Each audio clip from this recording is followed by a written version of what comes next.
With the Butt Kicker Gamer 2, what you see and what you hear is what you feel. Butt Kicker. The future is feeling.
As the championship continues its wind its way towards conclusion, we find ourselves at a pair of undulating, difficult circuits that will be a true test of driver skill. First up is Zandvoort, home of the Dutch Grand Prix, and while the seaside circuit may seem idyllic, rest assured, its near constant changes in direction and elevation are sure to put drivers to the ultimate test.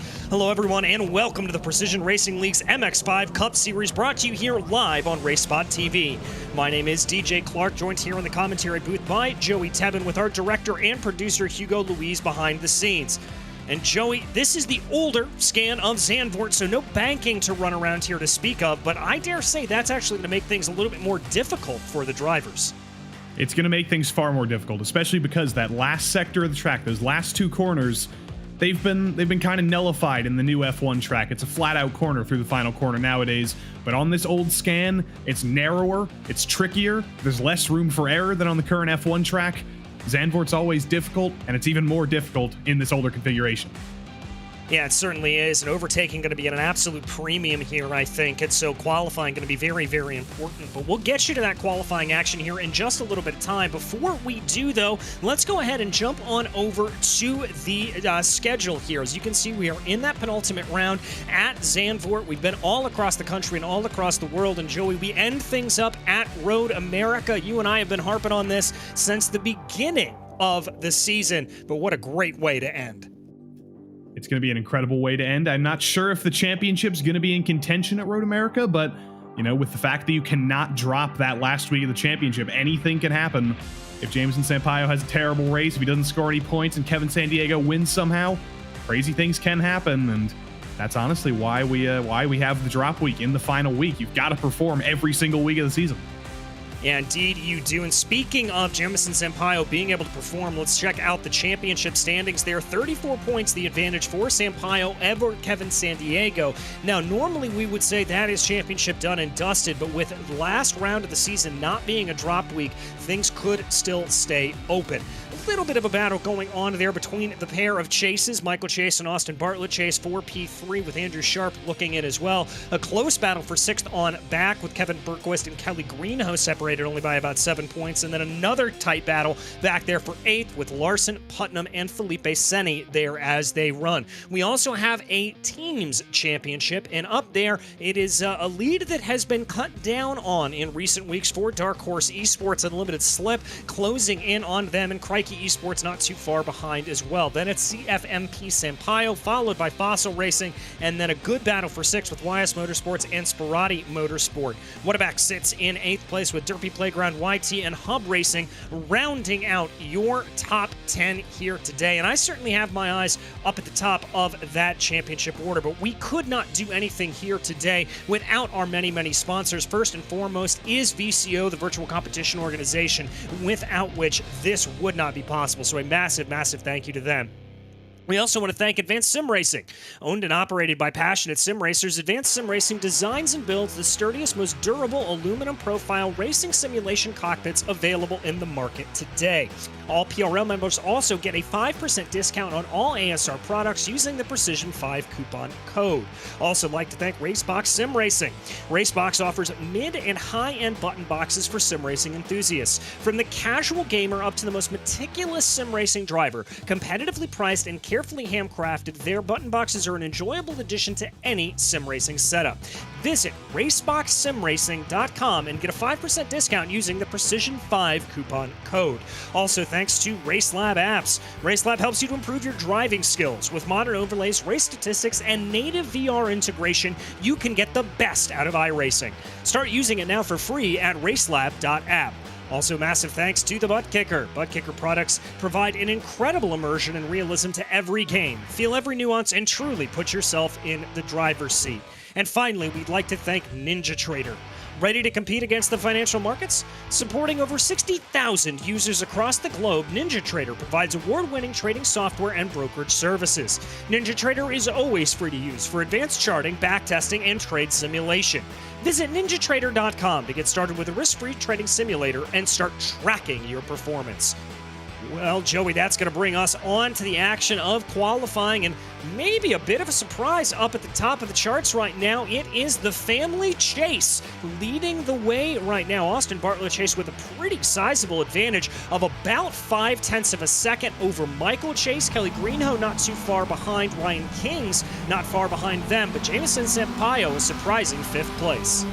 Still a lot of time to go here in qualifying, though, so I'm not gonna hype anything up just yet. There's still 14 more minutes for Jameson Sampaio to get a good lap down, and he's done this in recent weeks. His first couple laps in qualifying have just kind of been bankers. They've just been to get on the board, and then he finds his usual Jameson Sampaio pace later on in the session. But after last week at Sonoma, where he was beaten in hand-to-hand combat by his rival Kevin Sandiego, Jameson doesn't look completely unbeatable anymore. He's still going to be extremely difficult to beat after topping practice, but he's human.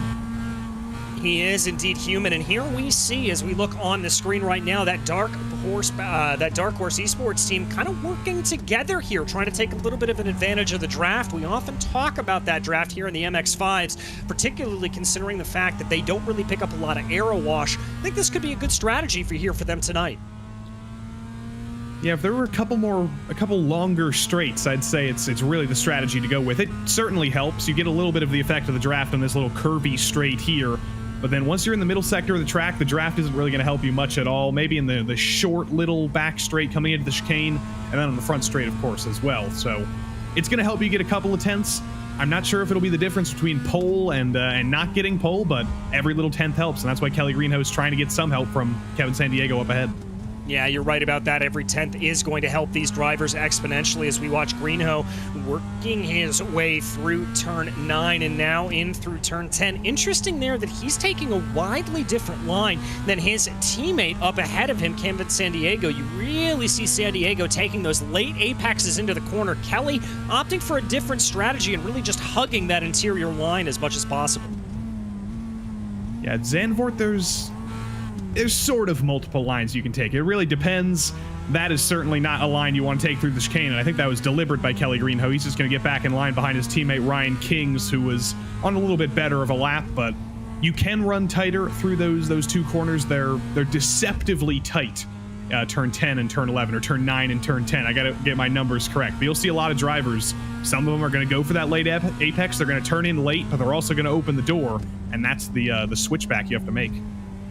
Looks like here the Greenhoe and Kings both going to be coming down into pit lane and practicing what will be a very, very tricky pit entry there with that chicane. Can certainly throw you off. Here is Jamison Sampaio continuing to work his way around right now. He sits in 5th place, as we mentioned. He's going to be getting a little bit of the draft off of Eugenio Pulici there in front of him, so that should help the number 419 here a little bit to be able to get a nice little tow as they now work their way down the backstretch into the Audi S or Hans Ernst, whatever you want to call it. I've heard it called multiple names, but that is a corner that certainly does have some of that banking. Oh, big off there from Pulici in front of Sampaio, and that's no doubt going to scupper his time. Yeah, that was an extra corner that Jamison Sampaio didn't need there. That was the Eugenio Pulici chicane, so that's going to check him up a little bit. But DJ, I'm feeling deficient here. I'm still behind in all my Zandvoort corner names. I always hear you and Joe Peak getting every single Zandvoort corner name down, and I've only got like 3 out of the 15 in my mind. Well, it just comes from watching so many cars go around this track, I have to tell you. But Sampaio here diving down into Tarzan right now. And here come the family chase as Sampaio, even with that time, is able to bump his way up into P2. So there's clearly some speed behind the wheel of that number 14. I am amazed he was able to pull off that good of a lap. Yeah, that's gonna be pretty terrifying for the rest of the field. If he did have to check up for Eugenio Pulici and he's still only a 10th off pole, to imagine once he gets a clean lap in, he's in pretty good shape to take pole. But Michael Chase crosses the line to improve. He's actually going to jump Sampaio. That little bit of draft from Austin helps him out, and it's Chase 1-2 again. But Jamison Sampaio really has the speed. It's just a matter of when he can get a clean lap, I think. Yeah, I have to agree with you there on that. And look at that gap between 1st and 3rd right now at this point, only separated by about 0.13 of a second. Sampaio only about half a tenth off of Michael Chase, who we watch on your screen right now. So plenty of time to be gained here for these drivers, I have to think. And I'm going to be thinking here that Michael Chase could be on a little bit of a good run as I keep an eye on some of the times. Looks like he was setting personal best down through Sector 1 and through Sector 2. So he's clearly got a lot of speed here at this point. It's just going to be a question of if he's able to carry that. Now, they are going to have a little bit of a problem up in front of them. That's going to be Tony Patty that they're going to come up against right now. Patty going to try to get out of the way here, potentially in that 0-0. Oh, that's going to throw off Michael a little bit, and Austin. I think that could be a little bit of a slower time, and indeed, they're going to take a tow as we focus back in on Jamison Sampaio. No Pulici chicane this time. I didn't see him get into any other trouble in the rest of the lap, so I have a feeling we're about to see Jamison Sampaio take pole, or we're not. He decides this lap is not enough of an improvement. He's going to bring it down pit lane again and go out for another run a little bit later, just get our hopes up for a little bit longer. I do want to talk about this driver on screen right now, because what Kevin Sandiego needs to do tonight is he needs to stay within... He needs to make sure he doesn't lose more than 6 points to Mr. Jamison Sampaio.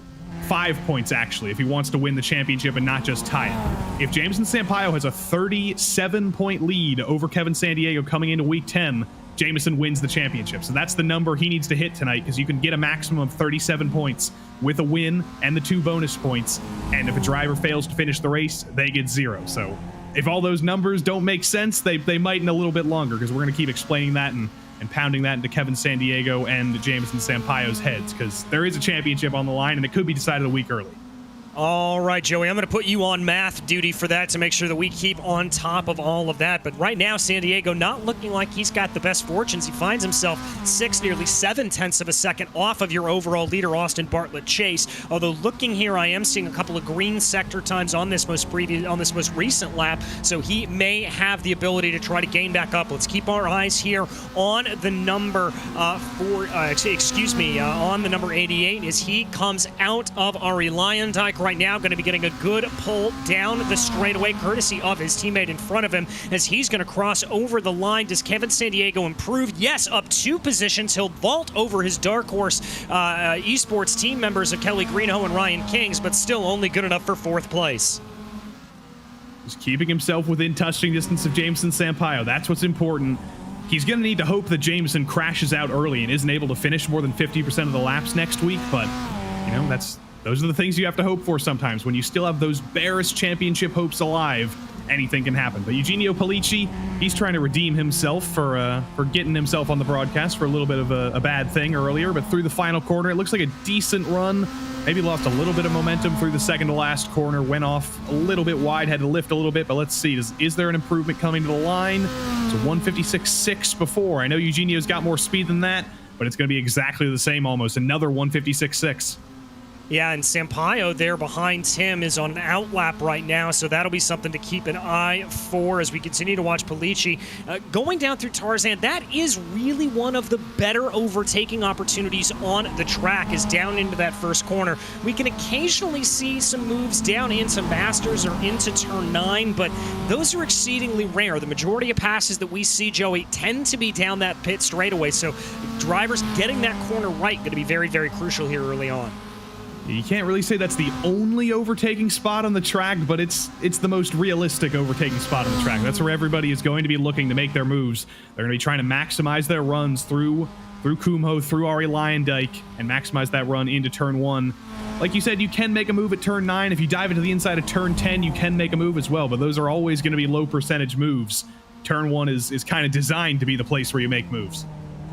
Well, and as we've talked about high percentage moves, that is the name of the game here in this MX-5 Cup Series. You don't want to be throwing things away here, particularly early on, as it is a relatively quick sprint race, only about 35 minutes worth of racing action out on the track. You want to try to gain as many positions as possible, but you don't want to be doing it in a way that is going to potentially open you up to losing more positions. As we watch right now, continuing to watch Polici as he gives a nice little tow here to to Jamison Sampaio. I can tell you Sampaio went purple through the first sector, but I'm not seeing any other green sectors here at this point. His old buddy Eugenio Polici. What Eugenio taketh away, Eugenio giveth back on the next time around, apparently, because Jameson is going to get some help here coming to the line. Eugenio is going to be the one who crosses the line first. Let's see if he's got better than a 156.6 this time. To the line.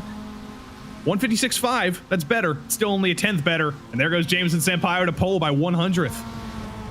By 100th of a second, absolutely infinitesimal margins. Let's see here if Michael Chase or Austin Bartlett Chase have anything to respond with. It is going to be Austin Bartlett Chase giving a tow here to Chase, the senior, as they come across the line here. Is that going to be enough to improve? No, it's going to be off. They're not going to be doing any better. And with about 4 laps to go and lap times ticking in at just under 2 minutes, they probably only have 2, maybe 3 shots left.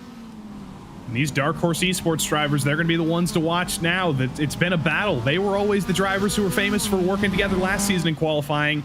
Now they've got some rivals in Unlimited Slip. Austin Bartlett Chase and Michael Chase have been mastering the style of working together. But Kevin Sandiego is actually leading his teammates right now. He's not going to get any help coming to the line, so we'll have to see what Kevin Sandiego has in raw pace here coming to the line. Bop, hoot and boobe doo bop. Oot and boobe doo bop. Where in the world is Kevin Sandiego? He's not going to improve. He's like a second and a half slower. I guess we're seeing the real effects of the draft there coming to play, as now Sandiego is going to pull behind his teammate of Ryan Kings and hope to be able to get a little bit of the draft there. We focus back in on Austin Bartlett Chase. Bartlett Chase went green there in the second sector. I'm seeing some improved times from Michael Chase as well, as they're going to be getting a little bit of a tow up in front of them from one of the Fossil Racing drivers. That's going to be Pete Thomas, but it looks like Thomas is going to pull off to the side potentially as he can stay out on track. David Van Roy in the number 4, though, that we look on our screen right now. This is very surprising to me. Van Roy all the way down in 18th. He is normally an exceptional qualifier and just has bad luck during the races themselves. Yeah, he was on pole once last season. It was a little bit of a shorter field than we have this season, but still, you saw David Van Roy beating the likes of Austin Bartlett Chase and Michael Chase and Ryan Kings and Kelly Greenhoe at times, so hopefully he can figure out his issues. Maybe it's a setup issue at the back of the field. Maybe he hasn't been fine-tuning that quite enough. But Andrew Sharp for YS Motorsports, he's normally where we'd expect to see him in the top 10 in P9 right now. He only needs a couple hundredths of a second to catch Cabana and Chamberlain. He's not going to find that on this lap though, because he was struggling through the chicane there. I think he's backed off. He's trying to set it up for lap 2. Yeah, I think you're right about that. By the way, Austin Bartlett Chase and Michael Chase crossed over the line. No improvement there for either of them, so they will stay in second and third respectively right now. As we continue to watch Andrew Sharp, let's see if the number 24 is going to have a little bit more here, trying to improve on a 56.306. Not going to be an improvement, about 0.7 of a second off of the pace there for the number 24, so he's going to have to try again. Here comes Dark Horse Esports and Nathan Miller right now, all of them trying to be able to get a nice little bit of a tow here. Let's see if any of them have anything to respond with. I'm not seeing a lot of green times, but you never know. It could be good here. And Nathan got pinched a little bit coming into Kumho by Buddy Chamberlain there. He didn't get quite the line he needed to come into the corner with the maximum amount of speed there. And yeah, that's going to be no improvement for him. Looks like it was no improvement for Kevin Sandiego either, even with the effect of the draft. So proving very, very difficult to find any time on track right now if you're not named Jameson Sampaio, but they got one more shot to do it. Kevin and I think that's Kelly Greenhoe, not Ryan King's ahead of him. They're working well together, but can they find any time is the question. Yeah, and then that's going to be the real thing to see what if that is able to be answered here in the next couple of minutes. And this is following a little bit of a trend that we've seen. We tend to see a little bit of falling off near the end of the session that a lot of times drivers just aren't able to close on in. And for this session in particular, it's not a track issue. Track temperatures have stayed relatively consistent at about 72 degrees Fahrenheit. I think it's just a matter of rubber being laid down on the road and drivers struggling a little bit to respond to it. And it's also a matter of, frankly, they've just kind of found all the speed they can find. They've done some masterful qualifying laps. Austin Bartlett Chase has done a fantastic lap with a 155.3. So is Michael. And they just might be struggling to find any more speed than that. They might just not have more speed than that in the tank. It's still pretty good to qualify second and third, but I'm sure Austin's going to be wishing, God, where could I have found that extra 100th of a second? That's all I needed to put it on pole. Exactly, and both of those drivers, by the way, both of the chases coming down into pit lane as the checkered flag flies and qualifying is done. Drivers will be able to finish their hot laps here as we focus in on the number 5 of Buddy Chamberlain. Buddy doing a great job out there today. Runs a little bit wide on the exit there of the Audi S, but I think he's going to be able to keep things underneath him and keep things well as he dives down into Kumho right now through Ari Lyondike. He's going to be getting a nice little tow up in front of him there from Nathan Miller. Kevin Sandiego also holding onto the back of the field here at this point, as it's going to be Miller, the first to cross over the line. We'll see if he and or Chamberlain are able to improve. I can tell you it's not an improvement there for Buddy. He's going to miss by about 0.03 of a second. Looks like Kevin Sandiego practiced pit lane entry there, so he's not going to improve as well. And I think that's just about going to do it for our qualifiers. Yeah, looks like Polici's probably the last driver who can improve, and he knows he's not going to improve. He's going to park it down there in turn 9. I think Robitaille's out on track. David Van Roy is out on track, just going the wrong way. He's not going to improve. Kevin Bergquist knows that his qualifying time is over as well. I think they're doing this for the sake of us, DJ. They know the checkered flag's off. They know we just want to go racing now. I think they are as well. They certainly do know we want to go racing, and we'll get ready to bring you that racing action here in just a few moments' time. As you said, it looks like Pierre Robitaille, the only driver out on track, just trying to take in the last couple of minutes of practice that he can. But that will lead us ahead to our starting grid here today. Jameson Sampaio in pole position, followed by Austin Bartlett Chase, Michael Chase, and Kevin Sandiego rounding out row 2. In row 3, it will be Dark Horse Esports with Ryan Kings and Kelly Greenhoe, and then behind them, Ian Cabana and Buddy Chamberlain. Andrew Sharp will be P9, followed by Nathan Miller, a good run there for the number 6, Eugenio Polici in 11th, and Mark Kalin in 12th. Pierre Robitaille will line up in 13th, with David Van Roy, a surprisingly rough qualifying here for the number 4. Then it's going to be Derek Putnam and Josh Kimball, followed by Andrew Venaro and Kevin Bergquist. Matthew St. Aubin will line up in P19, followed by Alex Teeter, with the pair of Fossil Racing drivers of Thomas and Gallinotto behind them. Jeff Parsons lines up 23rd, followed by Tony Patty in 24th, and in 25th, bringing up the back of the field, it will be Pete Bledon. Well, Joey, that brings us here to our race today. Oftentimes we see a little bit of a flashpoint coming down into turn 1 as we take a look at the track conditions. Looks like it is going to maintain about 72 degrees Fahrenheit on the track right now, 71 degrees air temperature. Wind a little blustery at 9 miles an hour. That could throw a little bit of crosswind here for these drivers, maybe out the draft just a little bit as it now ekes its way up towards 13 miles an hour. But those cold track temps, those cold air temps, and the clouds in the sky right now are going to be very, very helpful for all these drivers. These MX-5s, especially in this open setup series this season where everybody's just trying to push these Miatas to the ragged edge and get as much speed out of them as possible. That's made them very, very oversteery and very, very... They tend to spin a lot this season. So these cold track temps will hopefully enable everybody to keep the tires under them for a little bit longer, and we shouldn't see the spin fest shouldn't be as bad as it was earlier on in the season. I'll say that much because of the cold track temps. And I do want to say for Austin Bartlett Chase, for Michael Chase, I'll say the same thing I say every week. It is critical to beat Jameson Sampaio off the line. If you let him stay in the lead, he's just going to run away with us, especially with the pace he's had at Zandvoort tonight. So you got to pounce at turn 1. Yeah, indeed, you've got to pounce at turn 1 if at all possible. As we wait here for Kevin Sandiego, looks like he is the last one to grid up here at the moment. Sampaio in the car, waiting and ready to go. He will be your pole sitter. As there comes the 88 on to the grid right now as we take a look at the lights starting to flick their way on as the engines start to harmonize, and there goes the green. We are racing in the Netherlands. It's a good getaway there from Sampaio. It looks like both of the chases trying to close in behind. An even better start for Kevin Sandiego, who's immediately going to try to press and take one, maybe two of the chases down into turn 1. He's going to go a little bit later onto the binders as everyone finds their way through. It looks like the first couple of rows are through nice and cleanly, and Kevin Sandiego already up 2 positions and ready to spar once again with his old jousting partner, Jameson Sampaio. That was an incredible start by Kevin Sandiego.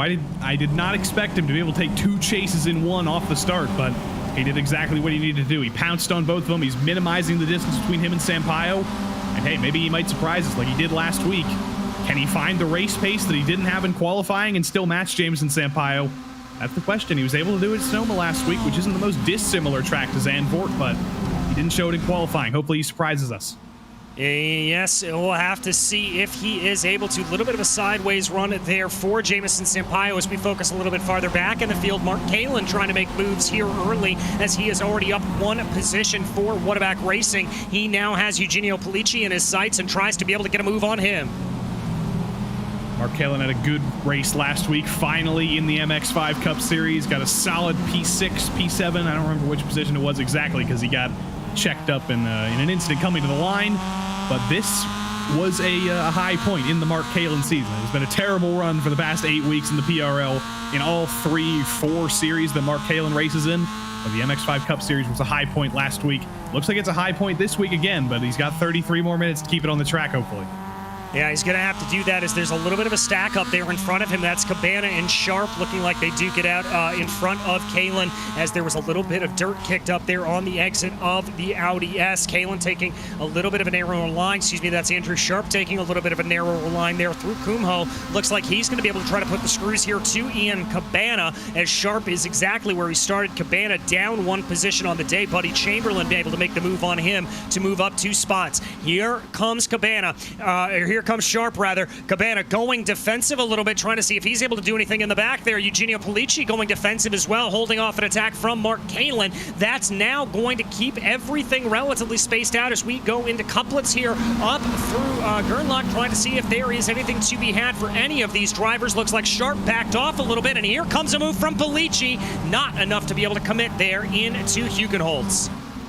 Yeah, Hugenholtz not quite as banked in this iRacing scan as it is in real life now, so you don't really see drivers going up to the high line anymore. It's still very much a corner where you're rewarded for keeping it as low as possible, but you still saw a couple drivers trying to do a little bit of a switch back there. Andrew Sharp's trying to build up momentum coming over the top of the hill. It's not quite worked out for him, and now he's going to learn in the middle and then late corners of Zandvoort, where it is at its most difficult to pass. He's going to try and go for a little bit of a switchback here. Turn 9 is a good place to make the move, but he had to kill his momentum there because he had to lift to get out of the back of Ian Cabana. He's still going to dive into the inside, but Cabana's got the momentum around the outside.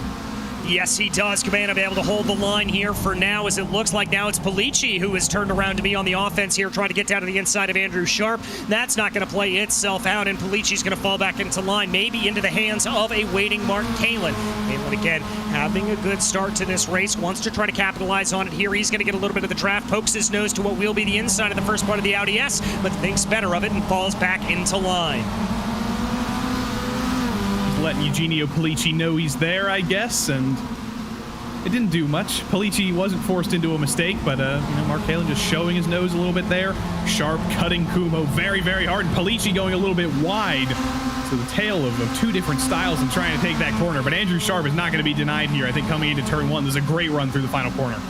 Yes, it is, but I will say the flip of that. We've seen drivers be able to defend around the outside there before, and is that going to be something that Ian Cabana is able to do? Cabana to the outside, Sharp down to the inside, tries to be a little bit later on the brakes, does Sharp, but sweeping around the outside, there goes Ian Cabana. As it looked like that YS Motorsports machine got a little bit squirrely under braking, but he's going to keep up the attack here as they come down into Hugenholtz. Big clobber of the curb. Sharp looking to a little bit of a later apex there, potentially. No, he's going to stick tight through the corner, just keeping up the pressure to the back of Ian Cabana, and Cabana withstanding this pressure wonderfully here at this point. Now Sharp's probably thinking exactly like he did on the previous lap. How do I maximize the run again through turn 8? Because that seems to be where Cabana struggles compared to Sharp.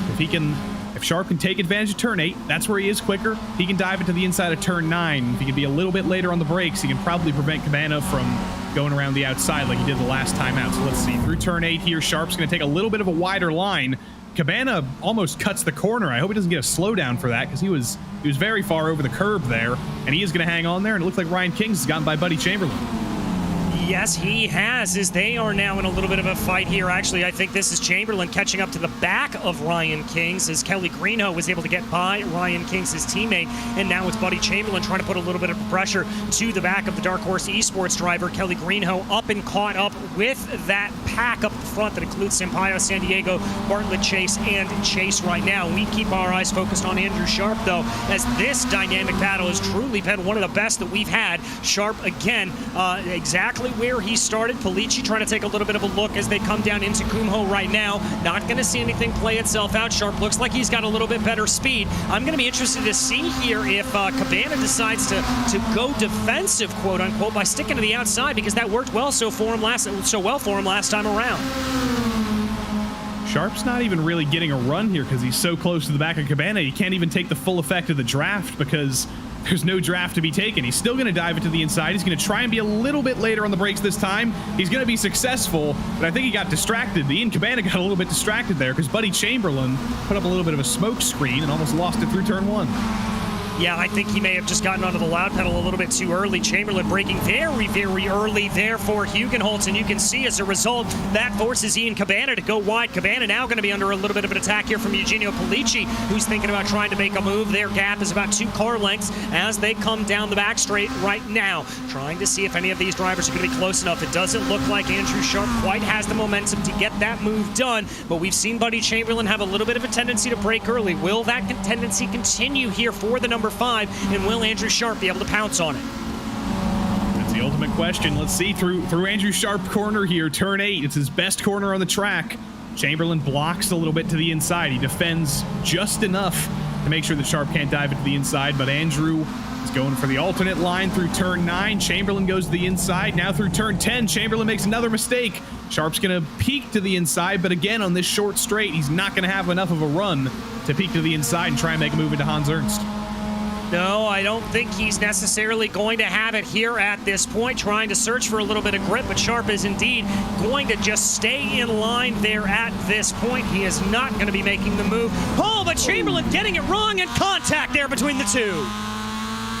Mark Kalen breathes a sigh of relief. Finally, I wasn't involved in the incident, but Buddy Chamberlain was struggling on that lap. I mentioned in the pre-race that 72-degree track temps might mean that it'll be cooler tires. The drivers won't be struggling with overheating that much, but when you slide twice in one lap like Buddy Chamberlain did, it's no surprise that those tires were a little bit overheated, and he got the throttle too hard in the second half of Hans Ernst there, and it goes around. Yeah, just slipped around there on him. I've got to be wondering if there's a little bit of damage to the front of Andrew Sharp's number 24 as well. It doesn't look like Chamberlain is too badly affected here, as he is able to hold on to the back of Mark Kalen and stay in the battle for that train. I think Derek Putnam has had a problem, as I see the number 71 falling down through the field. We'll see if we can find out exactly what happened there as these drivers work their way through Hugenholtz right now. Not seeing any passes, but Sharp having a very good run here on Polici. We may see a little bit of a move down the back stretches. That's the closest we've seen Sharp be at this point on the track.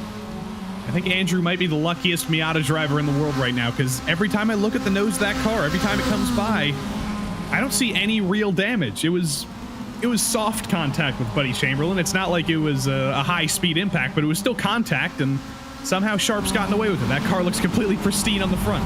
Here's another replay here. You can see Sharp does hit him, but somehow he got no damage for it. Guess he got lucky.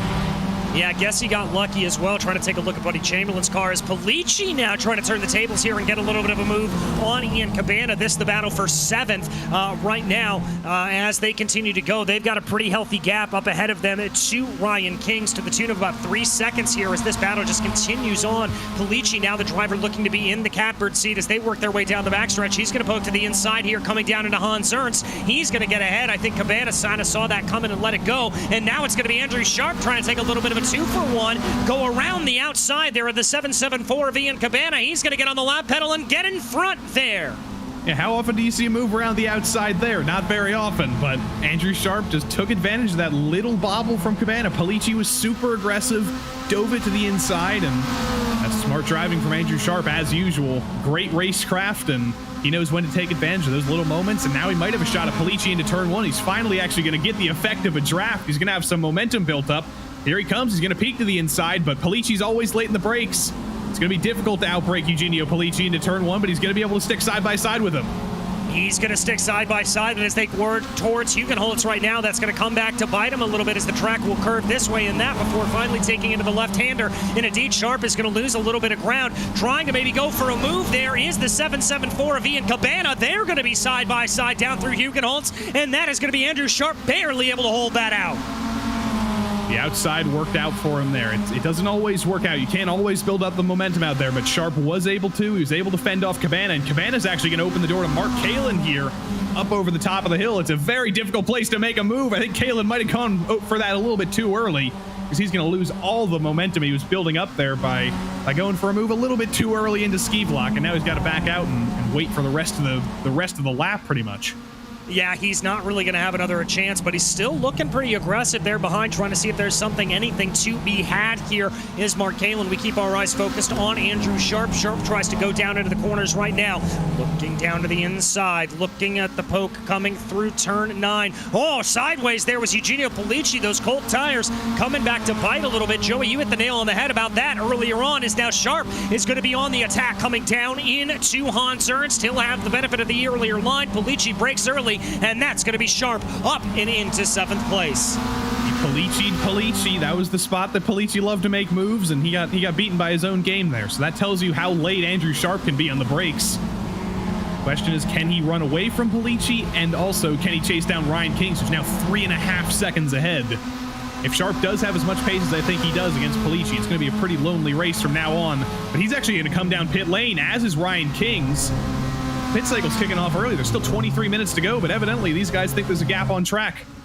Well, I was about to ask you about that we were getting closer and closer to that pit lane window being open, and I was curious to see what your thoughts were. But there, Kings and Sharp speaking for us. Also looks like Cabana is the third one to dive down into pit lane. So that's going to separate our battle here up for 7th a little bit. But the battle, up for 6th now that those pit stops have fired off. But the battle for 7th now continues to rage as Kalin looks like he's got a little bit of brake lock up coming down into Hugenholtz, and he's still going to be under pressure here from Nathan Miller.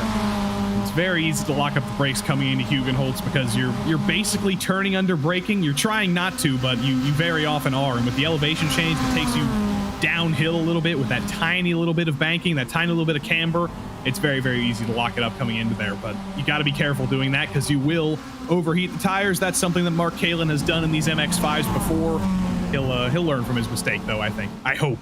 Nathan Miller's still keeping the pressure on, and all of you ticker watchers on the side of your screen, you can see that I think Ryan Kings and Cabana and Sharp thought there was a gap on track, but they have not found a gap in traffic because Ryan Kings has come out right behind Robert Gallinotto, who has not always been the easiest to pass, I don't think, because it's going to be for track position.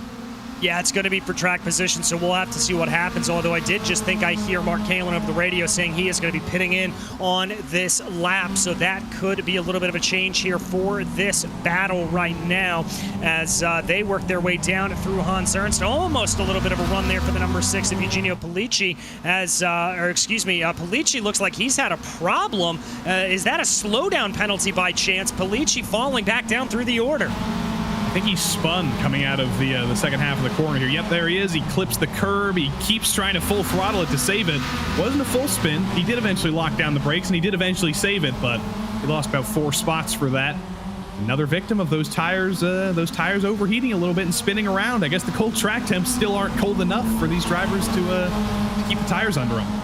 Yeah, I guess they're not. By the way, we have had a couple of more takers down pit lane. Greenhoe, Kalen, and Pulici all coming down here at this point. When we fix your eyes now on the battle for the front of the field, as this 3-4 car breakaway has now been whittled down to those 4 cars following Kelly Greenhoe coming down into pit lane. He was kind of holding on to the back of this a little bit. As they run right now, it's Sampaio, San Diego, Bartlett, Chase, and Chase up at the front of the field. Jamison Sampaio has been able to hold on to this lead, but Kevin San Diego is certainly keeping him within striking distance. Yeah, the pressure's been on basically since the race started. I thought Jameson might be able to extend a little bit of a gap, especially with Kevin, fighting with the chases into turn 1, trying to make up those positions early, but no, Kevin has been completely equal on pace with Jamison Sampaio. They've both been running 156.6s every single lap basically since the start of this race. But Austin Bartlett Chase is actually the fastest driver on track right now, and Michael Chase is faster than both of them. So I don't know if Jameson and Kevin are trying to save a little bit here. I don't know if they're just hanging back, saving their tires, saving a little bit of fuel so they can have a shorter pit stop coming up here. But the pace advantage they had in qualifying does not seem to exist in the race. No, it certainly does not, but I think your saving could be a relatively good option. We've seen plenty of times that Jamison Sampaio has been a master of fuel saving and been able to have earlier pit stops, or quicker pit stops rather, than everybody else around him, and that certainly helped him win a couple of the battles over the course of this year, although he ran a little bit wide there on the exit of Kumho. Let's see if any of these 4 decide to peel off down into pit lane. No, it indeed looks like your leading 4 will stay on out. We'll keep you abreast as the rest of the pack comes around as we watch them. Watching on board there a little bit, definitely some feathering on the throttle for a few of these drivers. I don't think anybody's in a mood necessarily to make a pass here at this point. They're all just waiting for the opportunity to present itself. Yeah, Kevin San Diego would definitely take advantage of a champion, or if a chance did open for him. But Jamison Sampaio, he made a few mistakes last week at Sonoma. He's made a few mistakes this season, but out of every driver in the field, I'd say he's probably made the least mistakes of anybody. So if you're trying to pressure him into getting offline, into opening the door for you, you're going to have a very, very uphill battle in trying to do that. But San Diego's doing a great job of just keeping the pressure on. Bartlett Chase is doing the same thing. If the entirety of the top 4 is separated by 1 second once the pit cycle for the top 4 rolls around, it's easy to lose 2 or 3 tenths in the pit lane just by coming into the box badly. So you definitely want to keep it as close as you can. Yeah, you certainly do. As we ride on board with Austin Bartlett Chase right now, coming down through turn 9. He's going to be one of those that takes a little bit of the narrower line there through that corner. You see all the amount of counter steer he has to put in as he clips the curb down on the inside, and that was enough to throw his car around just a little bit. He's going to lose a couple of tenths there, and now the gap between himself and Kevin San Diego has grown up to about 9 tenths of a second. So that is not good news for Austin Bartlett Chase. He's going to have to hustle here a little bit to try to gain that back in. This may be the time for him to come down into pit lane. We will have to wait and see here in just about 20 seconds time for Sampaio, San Diego, Bartlett Chase, and Michael Chase to come on down to see if this is going to be their call. We normally see drivers able to extend to about 15 to 12 minutes left to go in this race if they want to. Let's see here if anybody opts to pull off down into the lane. No, it looks like they're all going to stay out. This is another good battle that we have. This for P5 right now. Miller leading the way over Van Roy, Robitaille, Chamberlain, Bergquist, and Kimball all involved in this conversation. We were talking about David Van Roy struggling in qualifying. He was running P18 for most of the session, only qualified P14, but he's been doing a great job in the race. He's been making moves. He's been charging his way forward, and this is 4 position here with Nathan Miller. This is no pit strategy shenanigans. I believe once everything shakes out, this should probably still be a top 10, if not just P11 for David Van Roy. So he's had a great drive through the field here so far today. He's going to have a challenge behind him from Pierre Robitaille, who is another driver who's been very, very strong this season, and a door might open up front because Nathan Miller clips the grass going a little bit too wide there outside of turn 3. Yeah, he made a little bit of a mistake coming up through Gerlach, and that was enough to be able to send him off into the grass. It's not going to open up a door, though, unfortunately, for the drivers behind. I can tell you, by the way, the Gallinotto, St. Aubin, and looks like Pete Thomas have all come down into pit lane here at this point. as now they try to work their way forward. We focus back in on your leader, Jamison Sampaio. That gap between Kevin Sandiego and Michael Chase has continued to expand here. It's now upwards of about 1.3 seconds as they work their way through Hans Ernst. So a very, very impressive going there from these lead two, dropping the pair of Chases a little bit farther back in the pack. Here they come down into Hans Ernst right now. The cars through the corner. Looks like both Sampaio and Sandiego able to take things relatively well, as now they're going to come down into Kumho. Very aggressive turn in there from Jamison Sampaio, but that is just the way he likes to drive. He is a very, very aggressive driver with that steering wheel, which is why sometimes we see a few little mistakes here and there pop in. I think Sampaio is going to come down into pit lane. Looks like Sandiego is not going to follow him. Sandiego stays out, but Michael Chase and Austin Bartlett Chase both come in as well. San Diego's going to be hoping that Sampaio comes out behind a little bit of traffic, and that's entirely possible. Alex Teeter and Derek Putnam might be within the range of Jamison Sampaio to come out behind them and get held up a little bit here, but we'll have to wait for the merge. Sampaio's going to come all the way to the front of the grid. Kind of an awkward entry there for him. He had to come in at almost a 45-degree angle.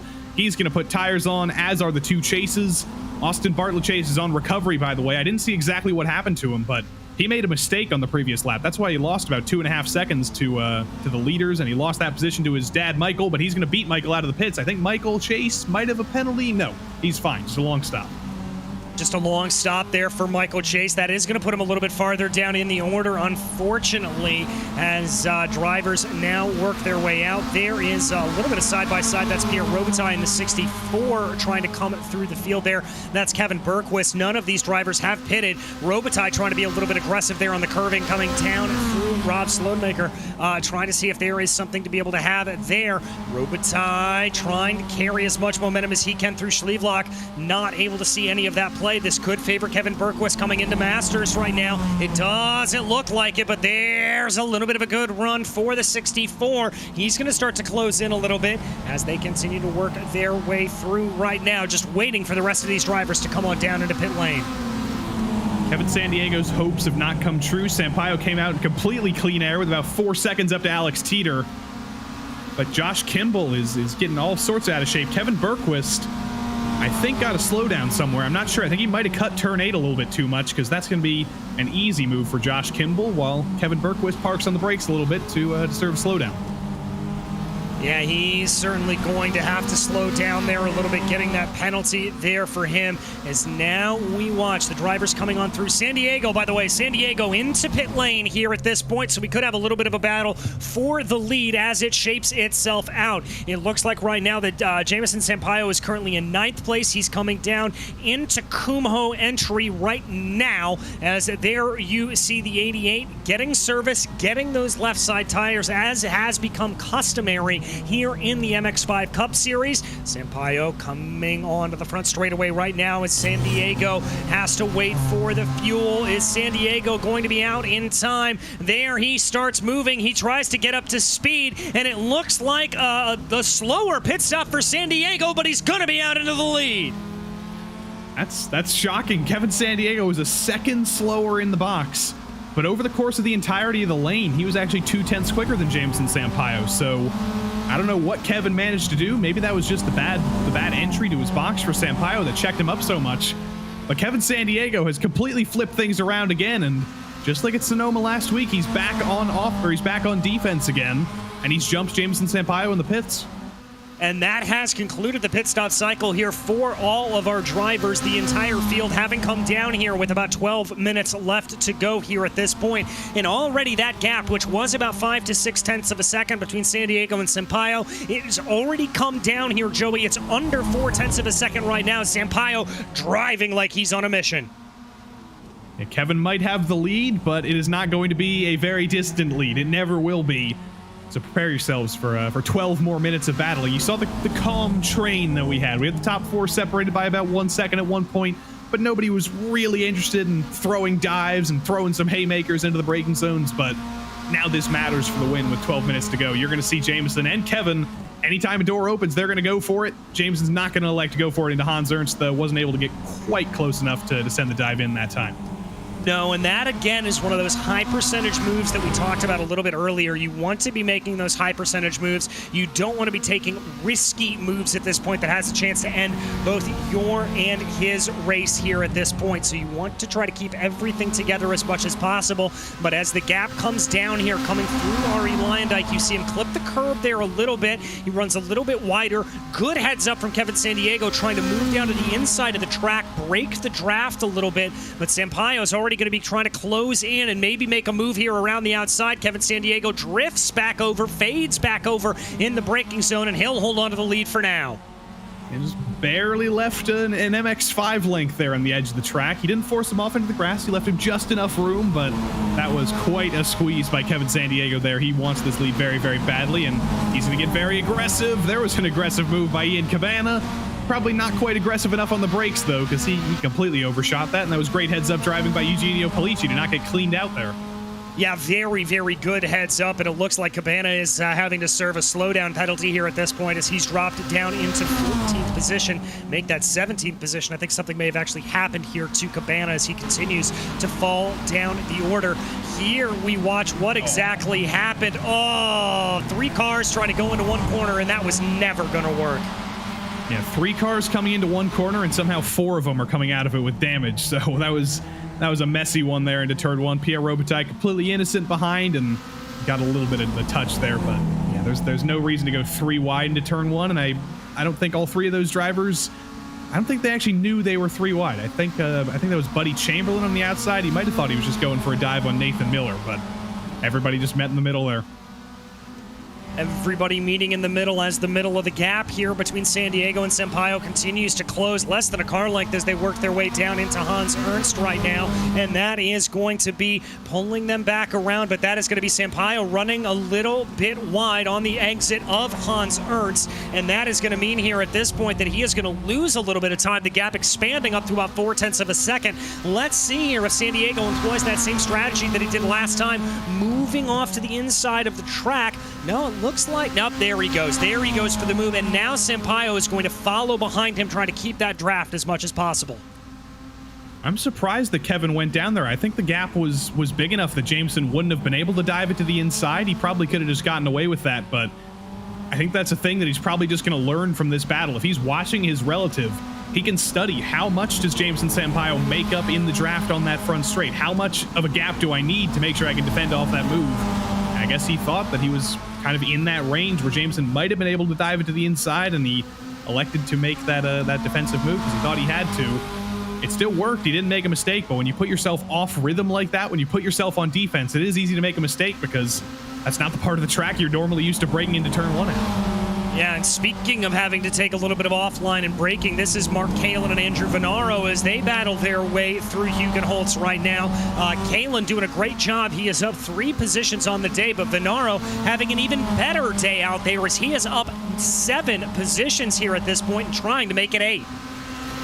Yeah, I don't think we've mentioned Andrew Venaro once in the first 27 minutes of this broadcast. He was just rolling around. You know, we were talking about Chamberlain and Miller and Polici and Bergquist and Cabana and whoever, but all of them ended up making mistakes. All of them ended up running into each other, and Andrew Venaro completely just riding in silence, running his own race, picks up the pieces, and he's going to get a top 10 for it. Yeah, he certainly is. Hopefully, at this point, knock on wood, if you are a fan of Andrew Venaro here at this point, he's looking like he could be in good position, though, to try to move his way up forward. Takes a little bit of a later apex there coming through turn 10. Here is that battle that we saw scuppered a little bit earlier because of the contact with Ian Cabana, but this is Robitaille and Miller right now as they duke it out coming down the back straightaway, trying to see Robitaille if he can get a little bit of a draft. Looks like he hoped to be able to get a run, but that didn't play itself out. Now swings to the outside there, coming down into Hans Ernst.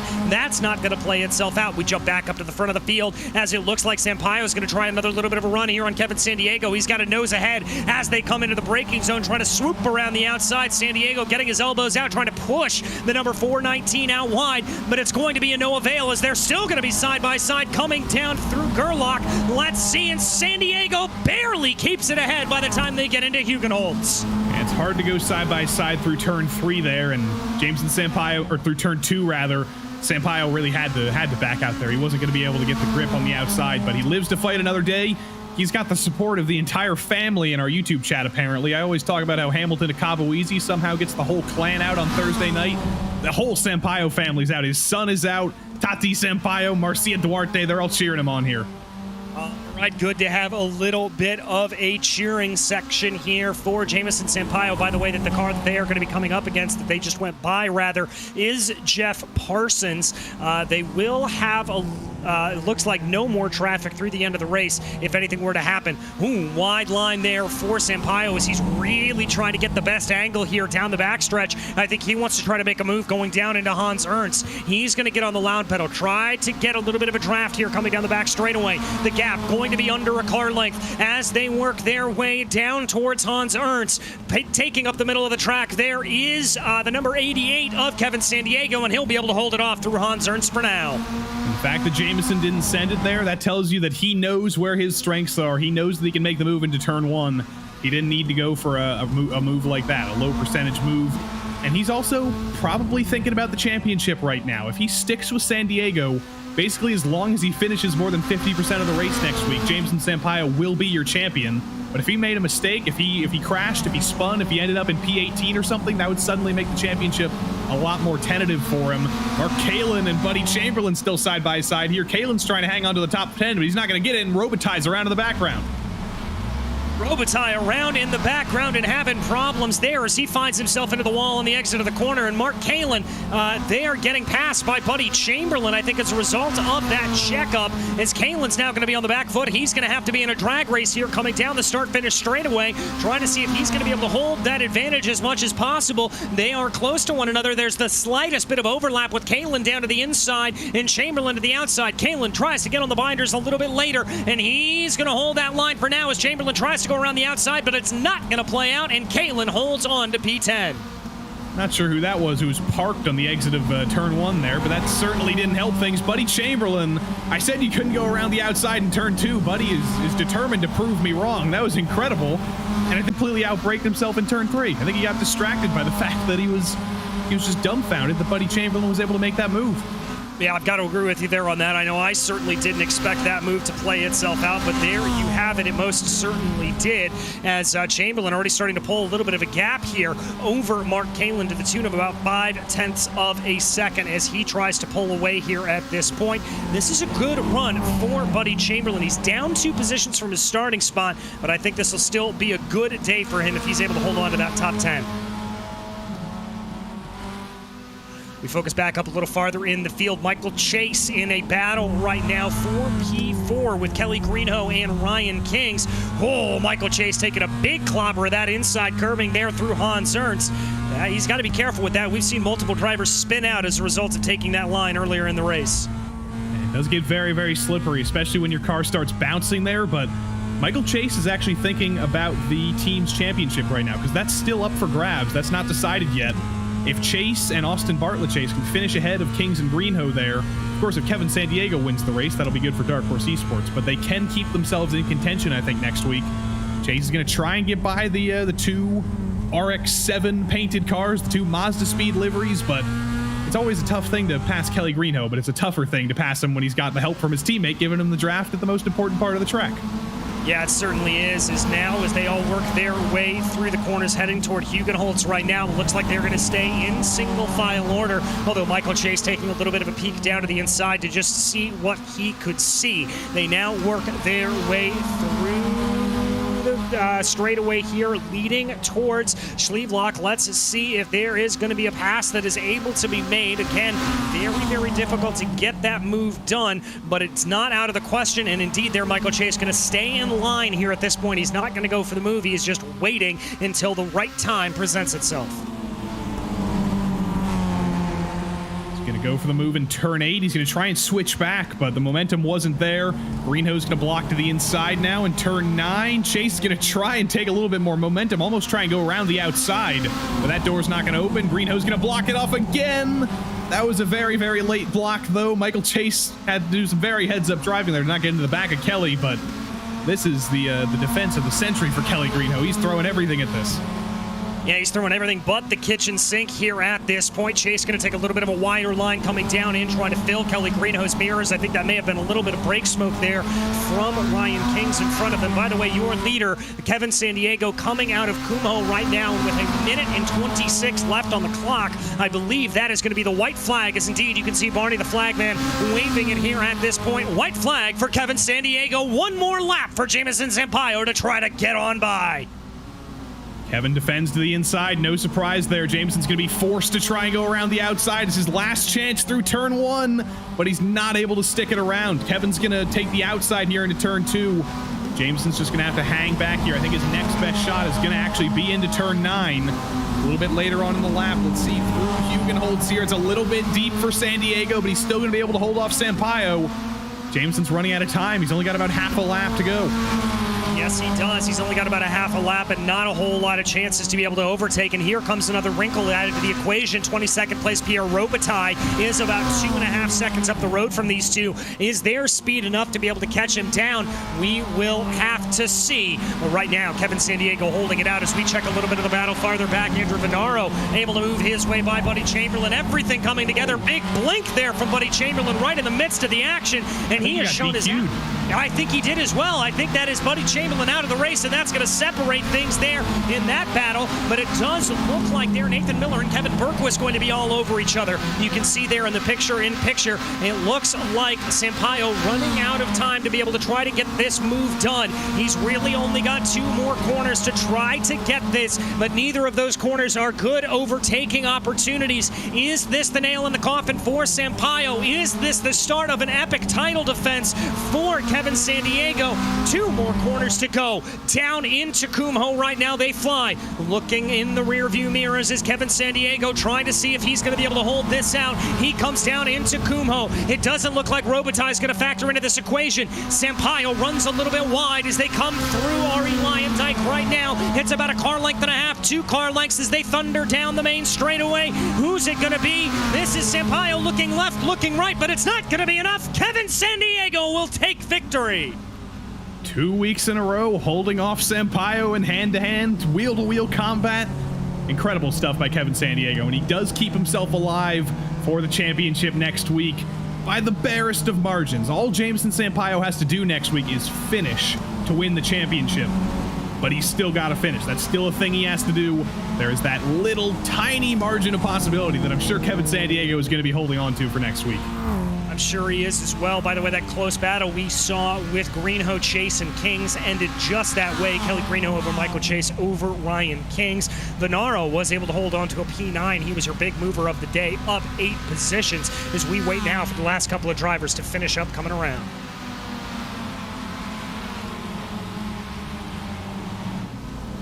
Looks like here that there come a few across the line right now. I believe that is Alex Teeter coming across there, as well as the Sperati drivers. And that'll bring us to our final finishing order here for the MX-5 Cup Series live from Zandvoort. After 18 laps, it was Kevin Sandiego through pit cycles that was able to hold off Jamison Sampaio, with Austin Bartlett Chase rounding out your podium a very distant third. Then it was Kelly Greenho ahead of Michael Chase and Ryan Kings in a nice little trio that really came down to the line. Andrew Sharp was 7th, followed by Polici, with Venaro able to make some moves there in the closing laps to be able to get onto that 9th place, and Mark Kalin having a very respectable day in P10.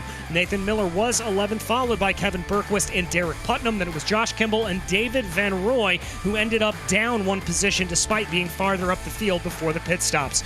Matthew St. Aubin was in 16th, followed by Alex Teeter, with Ian Cabana, Buddy Chamberlain, and Pete Thomas rounding out your top 20. Robert Galinotto was P21, followed by Pierre Robitaille and Jeff Parsons, both 1 lap down, and Tony Patty, the DNF on the day. But that's going to go ahead and bring us to our interview here with our race winner, Kevin Sandiego. Kevin, I want to start with you here at the pit stops.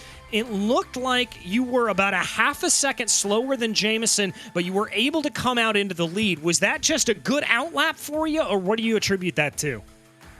Hey, DJ. Yeah, I don't know, man. I think maybe I did a decent lap. The 1 lap I was out on my own. I have no idea how I jumped them in the pits because it didn't seem like it was especially quick. So definitely happy I came out a couple seconds ahead. I was able to keep them behind for the rest of the race, which was pretty tough. You know, it's really hard to do that here, and there's a really good draft on the front straight and everything. So luckily I was able to keep them just far enough behind at the last corner to not make the move on the straight there. Well, talk to me about being able to make that defense. It certainly looked like you had your hands full there. How much were you driving in your rearview mirror? You know, honestly, it was really only in the front straight where I had to do that. There's no other opportunity to pass here unless you fully do a kamikaze, hold my beer move. But yeah, it was really front straight. Just make sure you get a good exit off the last corner and just cover the inside. That's it. Well, you managed to do it well, and now this sets up a pretty thrilling showdown in Road America next time out. Do you like that track? Do you think it's going to go well? What are your goals coming into it? Are you going to be thinking about championship? Yeah, I don't know about championship. I have to look at the points. I thought I was pretty far behind. But Road America, love that track. Super fun. Obviously, it's a lot longer, and so there's going to be some significant drafting and passing opportunities. So it's going to be a completely different game because the top speeds are so high. Well, I know I'm very much looking forward to it, Kevin. But as for today, who makes this possible for you? Who'd you like to thank for the win? Yeah, thanks to my family. Thanks to my dad. He always watches. Thanks to all my gear providers, Cube Controls, SimiCube, Advanced Sim Racing. You know, they do a great job for me. Husingfeld pedals, awesome. You know, without that stuff, I'd struggle to be as consistent. So thanks a lot, guys. Look forward to seeing the show tonight. Have a good night.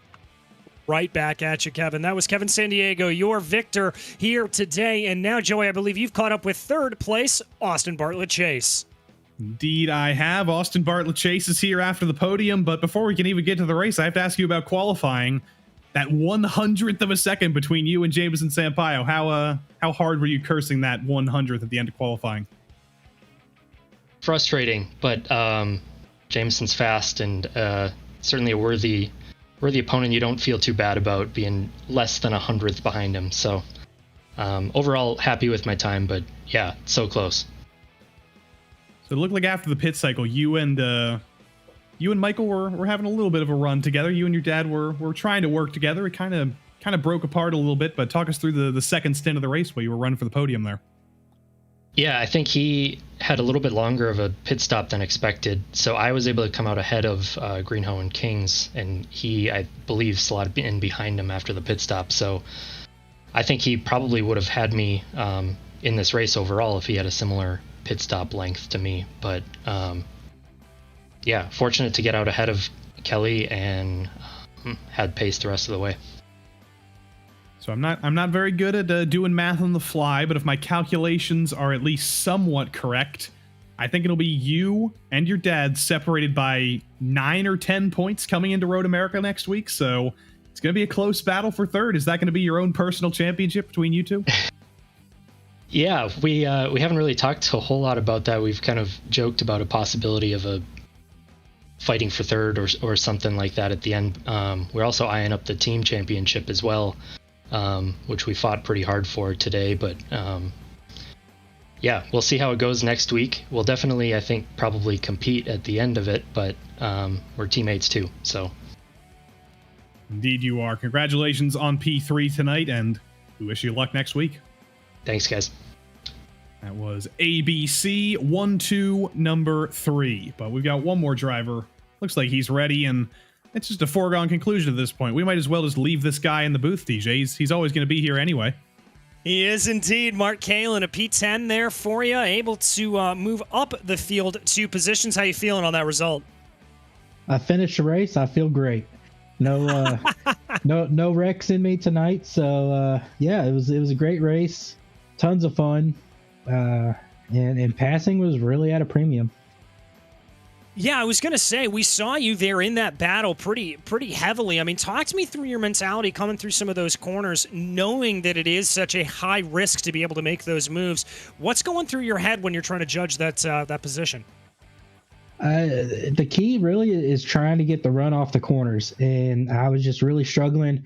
I would try to either late apex it or try to shift down to first, and it would either just kick out sideways on me or I'd spin the tires a little bit. and kill that run. So it really just came down to the runs. And I was just struggling. And being in that battle for around P7, P10, it was a ton of fun, ton of great close battles. And yeah, I really enjoyed that one. I know I enjoyed watching. It's a completely different track next time up in Road America. Lots of drafting, lots of overtaking opportunities. How do you like your chances? I like them a little bit better than Zandvoort because, Zandvoort's a little more technical. Me being more so on the oval side of things, the drafting kind of plays to my benefit a little bit with that. So I think I'm in for a good run there as long as I can keep the car pointed in the right direction. Well, I wish you luck in doing just that, Mark. But as for today, who do you got to thank?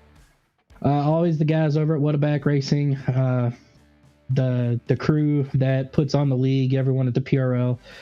You guys up in the booth at RaceSpot, y'all do fantastic work. We really appreciate your all's broadcasts. And all the sponsors that help the PRL put on the great series that they do. So thank you to everybody. Well, thank you, Mark, and we'll see you next week. All right, that was Mark Kalin, your 10th place finisher. And there, as we mentioned, Joey, next time up, season finale time at Road America.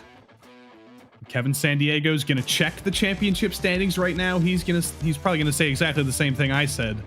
Is it really that much of a hope for me to just hope that Jameson doesn't finish and I win by winning the championship or winning the race and then winning the championship? I don't know, but it's still up for grabs, and there's still battles all throughout the field that will yet to be decided. There's the 2 chases. There's battles all throughout the top 10. There's team championships positions to be decided. It's going to be a great race no matter what. It's going to be a fantastic one, but we are not done here yet because we have got more racing action for you on the day. That's right, it's time for the GT4 Fixed Series here tonight, live from Mid-Ohio. And Joey, this is one of our mutual favorite tracks. Kind of like Zandvoort, a lot of undulation on the track, a lot of back and forth, but it is going to be a fantastic race for sure. And these GT4 cars, they work pretty well here. The BOP this season has been great, and they've evened everything out. And I'm sure we'll get to this a little bit more once we get into qualifying, but there's a new name who has decided to show up in the last 2 weeks of the season to give the GT4s out a try, and he's showing some great pace. Ted Lowendick is currently P2 in practice right now. Good to see one of the familiar faces here in the Precision Racing League coming on in. But let's go ahead and run you through the schedule for the night before we get out on track. There you can see where we've been. We have been all over the world. And like the MX-5 series, we end it all in Road America next time out. We're ending the season at Road America? I had no idea. That's crazy. But yeah, it's a doubleheader at Road America. MX-5s and GT4s. We're going to end the championship in the same place. Not quite at the same time, but you get the idea, and we can just imagine that both paddocks are going to be in the garage at the same time, intersecting with each other, and it'll be a great season finale next Monday.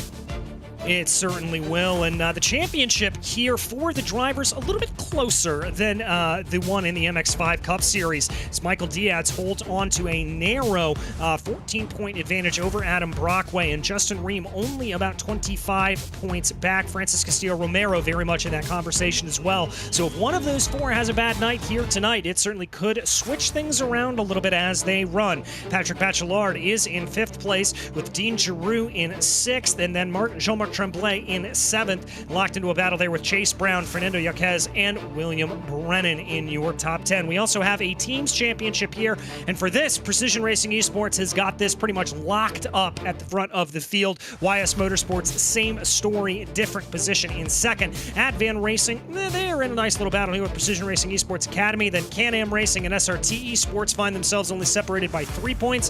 Valhalla Motorsports is 15 points ahead of HPDS Academy. Then it's Hardpoint by Delta Sport and hashtag Monkey Butt Rides MRT. And that will get through the championship order and what's at stake. But as you said earlier, Teddy Lowendick up into P2 right now, celebrating the shoey for he is known of fame and song and story. That's right, when this man won in the Precision Racing League, we believe he was the first man ever to do a shoey on TV. Yep, and he said, you know, winning in the GT3 series on Tuesday is too difficult, so I'm going to come to the GT4 series, and maybe this will be where I'm able to get a win. That's an interesting livery. I think he spent about 3 minutes on that in Photoshop. He sent me a preview of it last night. You can steal his Discord username on the back of it. You can dox him, and if Hugo can pull up a shot of the roof of this car, there is a very crispy piece of chicken that suspiciously looks like the Upper Peninsula of Michigan, but it's a poorly photoshopped piece of chicken. So thanks, Ted. You're making me hungry at 9:33 p.m. I don't know about you. It's 6:30. I'm very hungry right now about that. So we will have to see. But yeah, as you said, Teddy, they're in the Mercedes. We haven't seen the Mercedes do particularly well in this series. He gets very, very squirrely coming down into Thunder Valley. So it's a bit surprising to see the Mercedes doing as well as it is. There you can see that piece of chicken up on top. But he is certainly doing the German mark a good name here today. It's a very strange color for a race car as well. It's kind of a flat baby blue. It looks like a painted basement in a way, but that's Lowendick core right there. And look at the spec maps on those stickers there. It might look low effort, but he has put I think a little bit more effort than I'm giving him credit for here, because that was some shiny chicken and some shiny shoeys in the sunset there. Yeah, it certainly is. So maybe he did put in a little bit of time. We will have to see, but it does look like he's actually picked up a little bit of a cone friend that he's bringing along with him here at this point, trying to weave it off right now. But we jump on board with third place, Michael Diaz, who currently sits in third right now. Francis Castillo-Romero in fourth, and Justin Ream in fifth. So outside of Teddy being the sort of change in the running here, the usual suspects right up at the top of the field. Yeah, and that's not great for Adam Brockway in the championship, because he and Michael Diaz, and a little bit more distant for Justin Ream, it's pretty much only Diaz and Brockway who are going to be in championship contention here. Brockway's currently 14 points behind Diaz. He would be 11 points behind Diaz if things ran as they were right now coming into the championship finale. And that's a pretty big gap to make up. That would basically require an incident for Diaz for Brockway to win the championship. And you don't want to go into a championship relying on an incident for your fellow driver, because you can't control that. You want to be within those 2 or 3 points where you can actually fight for yourself and control your own destiny in the championship.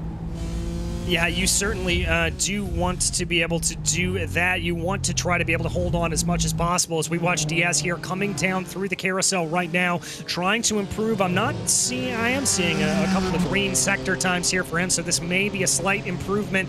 It is by a couple of hundredths of a second. That's going to put him within 500ths of Teddy Lowendick up in front of him, but he is not going to be close enough to be able to hold on to move up a position. There is Michael Diaz, so he's still going to have some work here to do. Only about 4 minutes left to go in qualifying. Not a lot of time left for these drivers to get a time on the board, and it's pretty late in the day here at this point. It's getting close to about 7 o'clock p.m. virtual standard time. I think visibility may be a storyline that we're talking about. Yeah, this is around the time at Mid-Ohio when you start smelling the grills firing up. There might be some fireworks. There might be some shenanigans going on in the campground. So this is golden hour at Mid-Ohio, and it's golden hour at virtual Mid-Ohio as well. It's going to be good for track temps. It's not going to be good for visibility necessarily, but it's going to be very good for track temps. They're going to be going down. The track should be getting a little bit faster, and that should be a little bit of hope for Lowendick and for Diaz to find a little bit of extra time at the end of the session and maybe beat Brockway to pole. Yeah, maybe just what he needs to be able to try to do that. Diaz sitting in some clear air right now, as opposed to what we talked about a lot at Zandvoort, where the draft did come into play on the front and back straightaways as well as the pit straight.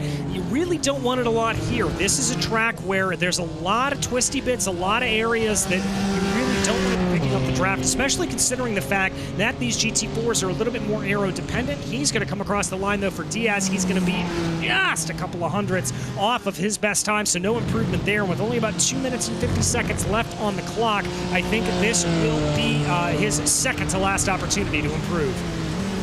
His teammate Francis Castillo is only 0.03 of a second off, so Francis is also within a shot at the front 2 rows here.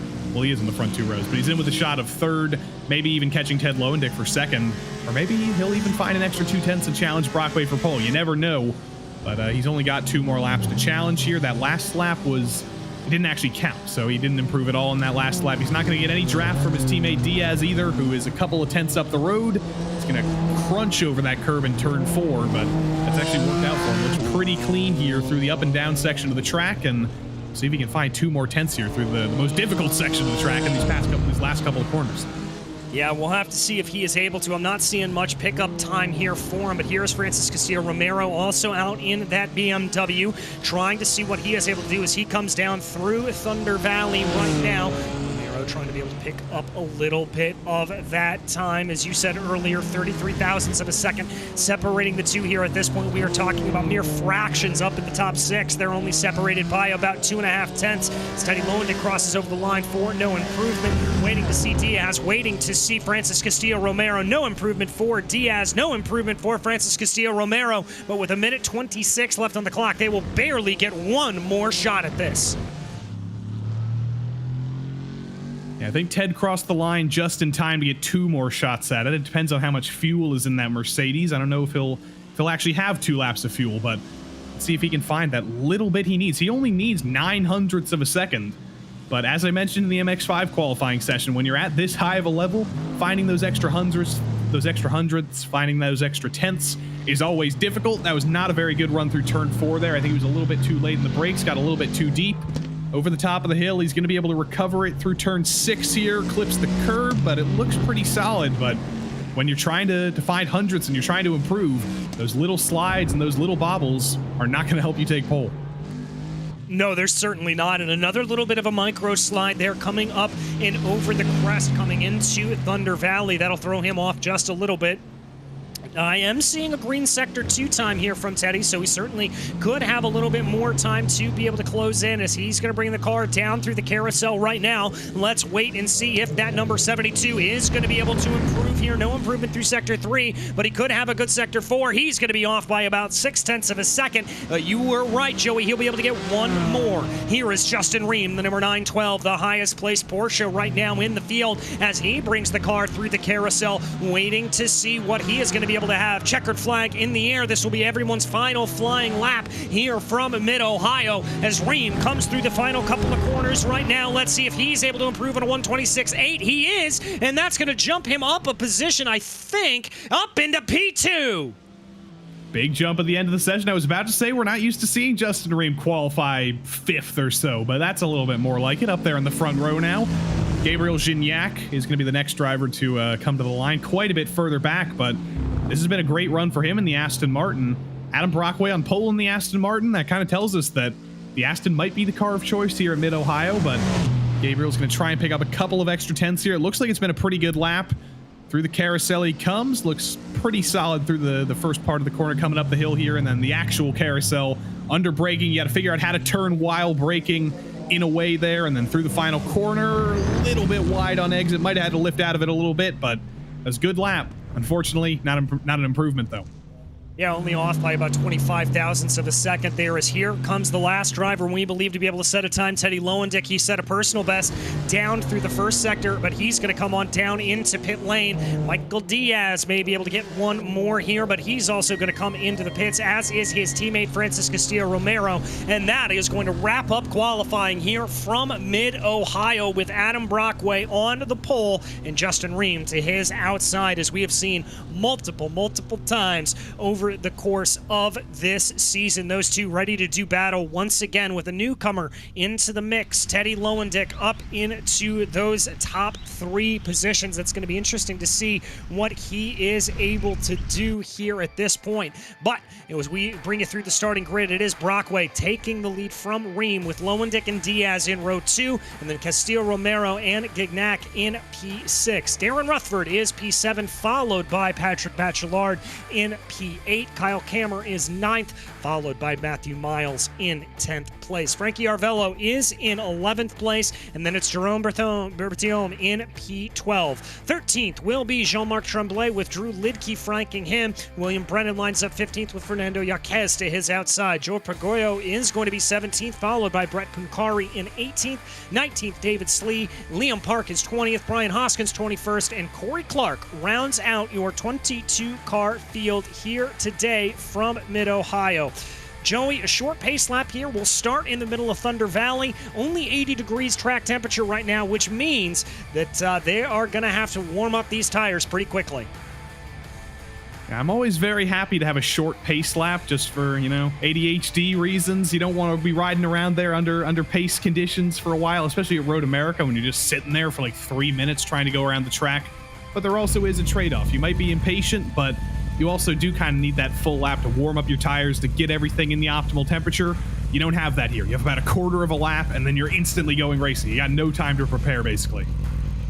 Yeah, you've got absolutely no time to prepare, so that's certainly going to present a little bit of a challenge. Thankfully, as compared to where we were at Zandvoort, the wind is down a little bit, about 6 to 8 miles an hour here, now gusting up to 9, so that could present a little bit of an issue for these drivers, but I don't think it's going to be too much to worry about. Justin Ream waiting for him to get in, a few other drivers that we are waiting to grid up. Drivers do have 2 minutes of time before you are able to get your way up there and get your way onto the grid.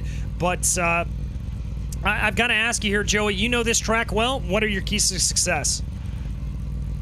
Well, again, like in the MX-5s, the keys are always to pounce on lap 1. Make sure you can take that track position.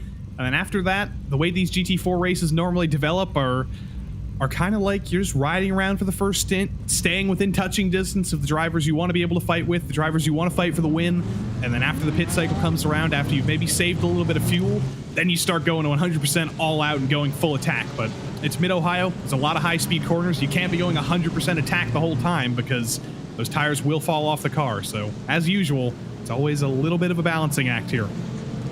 A little bit of a balancing act as the pace car gets ready to pull down into pit lane, giving control of the field to Adam Brockway, and the green flag is in the air, and we are racing at Mid-Ohio right off the bat. Good getaway there from Adam Brockway. Justin Ream's going to slot back in line behind him as the first couple of rows are relatively single file. Looks like Teddy Lowendick has lost a position to Michael Diaz at the drop of the green flag as the field streaks their way through turn 1. Looks like everybody's able to get through nice and cleanly, but they fan out a little bit coming down into the keyhole. That's Francis Castillo-Romero trying to get around Teddy Lowendick right now. We look a little further back in the field. That is Janak trying to see what he is able to do. Too wide, though, coming down through the keyhole. Aston Martin versus Aston Martin for a second. Didn't quite work out there for Bachelard. Going around the outside of the keyhole is not often a move that ends in victory or a move that ends in success. There's going to be 2 McLarens going side by side under braking now between Kyle Kammer and Darren Rutherford. That's Kammer on the outside in that Tron-looking car versus the brown car, Darren Rutherford. They're going to resolve that easy into turn 4, and that's Kammer into P8. Yeah, Kammer doing a good job there, up 1 position. Rutherford not having the best of starts there in that brown McLaren. He is down 2 on the day. One of your biggest losers here at this point in the running as they now work their way through madness right now, trying to see what they are able to do. Hearing some news, by the way, bad news for fans of William Brennan. It sounds like he had a software problem right as he went to grid up, so he is going to be a DNS here today. It did not start, it looks like. We focus in on Ted Lowendick, though, in 4th place, down 1 position, trying to be able to gain a little bit of ground here on Michael Diaz. Ted's a 2-time winner in the PRL. Both of them came in the GT3 classes. He's trying to get his first GT4 win, going for a little bit of a joyride here. He's, of course, an Ohio driver. He's a local guy in Zanesville, so he really wants to win at his home track. That's why he signed up this week, but he has a little bit more work than he thought he might have to do. He peeks to the inside of Diaz into the keyhole, but he's not quite alongside. That move's not going to work. He's going to have to get back in line, but I'm somewhat concerned for Ted because I know, he's a driver who has tons of iRacing experience. He does all sorts of GT3 stuff. He started in the Indy cars, but I don't know how much he's driven the GT4s. I'm not sure if he knows how this racing works. We'll have to see if he does. Thus far, he's holding his own. That was a pretty aggressive move going down into the keyhole here at this point, but you've got to be a little bit aggressive here at Mid-Ohio if you want to get any sort of pass done. We haven't really seen that much of a breakaway up at the front of the field. The biggest gap, really all the way back down to about 16th, is only about 1.3 seconds. Everybody in very much of a single file line here as they work their way through. And I've got to think that may stay true for the rest of the race unless we see a little bit of a kerfluffle here at some point. It's all going to probably stay relatively close here throughout this field. And that's to be expected from GT4 racing sometimes, and I'm not sure if anybody's going to be going for a move this early because Justin Ream, he seems to have some pace over Adam Brockway, but he's elected to not use all of it. Gabriel Gignac is not interested in waiting very long. He actually flashes the lights at Francis Castillo-Romero. I'm not entirely sure why there. I don't think Francis did anything wrong, but Gignac's getting a little bit frustrated, and he's definitely going to want to go for the move here. Well, I think for Gignac, he may just be a little bit frustrated because he saw Francis Castillo-Romero lose time as they worked their way through. He has lost a significant amount of time here at this point, looking like it's upwards of about 1.2 seconds to Ted Lowendick up in front of him. So I wonder from Gignac if that's a little bit of that response, that he's just a little bit frustrated that that is all slipping away from him. Ream just went for it. Ream is going for it. He's not interested in waiting up into turn 4 around the outside. That was a great move into turn 4. He was later on the brakes than Brockway. He got aggressive. He clearly wanted the lead, and Justin Ream still in the lead from Adam Brockway. Yeah, able to hold on to that lead here at this point, and it doesn't look like Brockway's going to have too much of a defense. My question is going to be is if Michael Diaz is going to be able to take advantage of that now, as he'll be the next one in line as they work their way down through Thunder Valley right now. Looks like a pretty good run for Diaz, but he's not going to send it going down into the carousel. I think that's probably a wise move for him. Doesn't want to get too squirrely there through the carousel, as that is not necessarily the best overtaking opportunity that you have on track. But now it's going to be Ream. He's starting to try to stretch his legs a little bit as the gap's up to 0.4 of a second.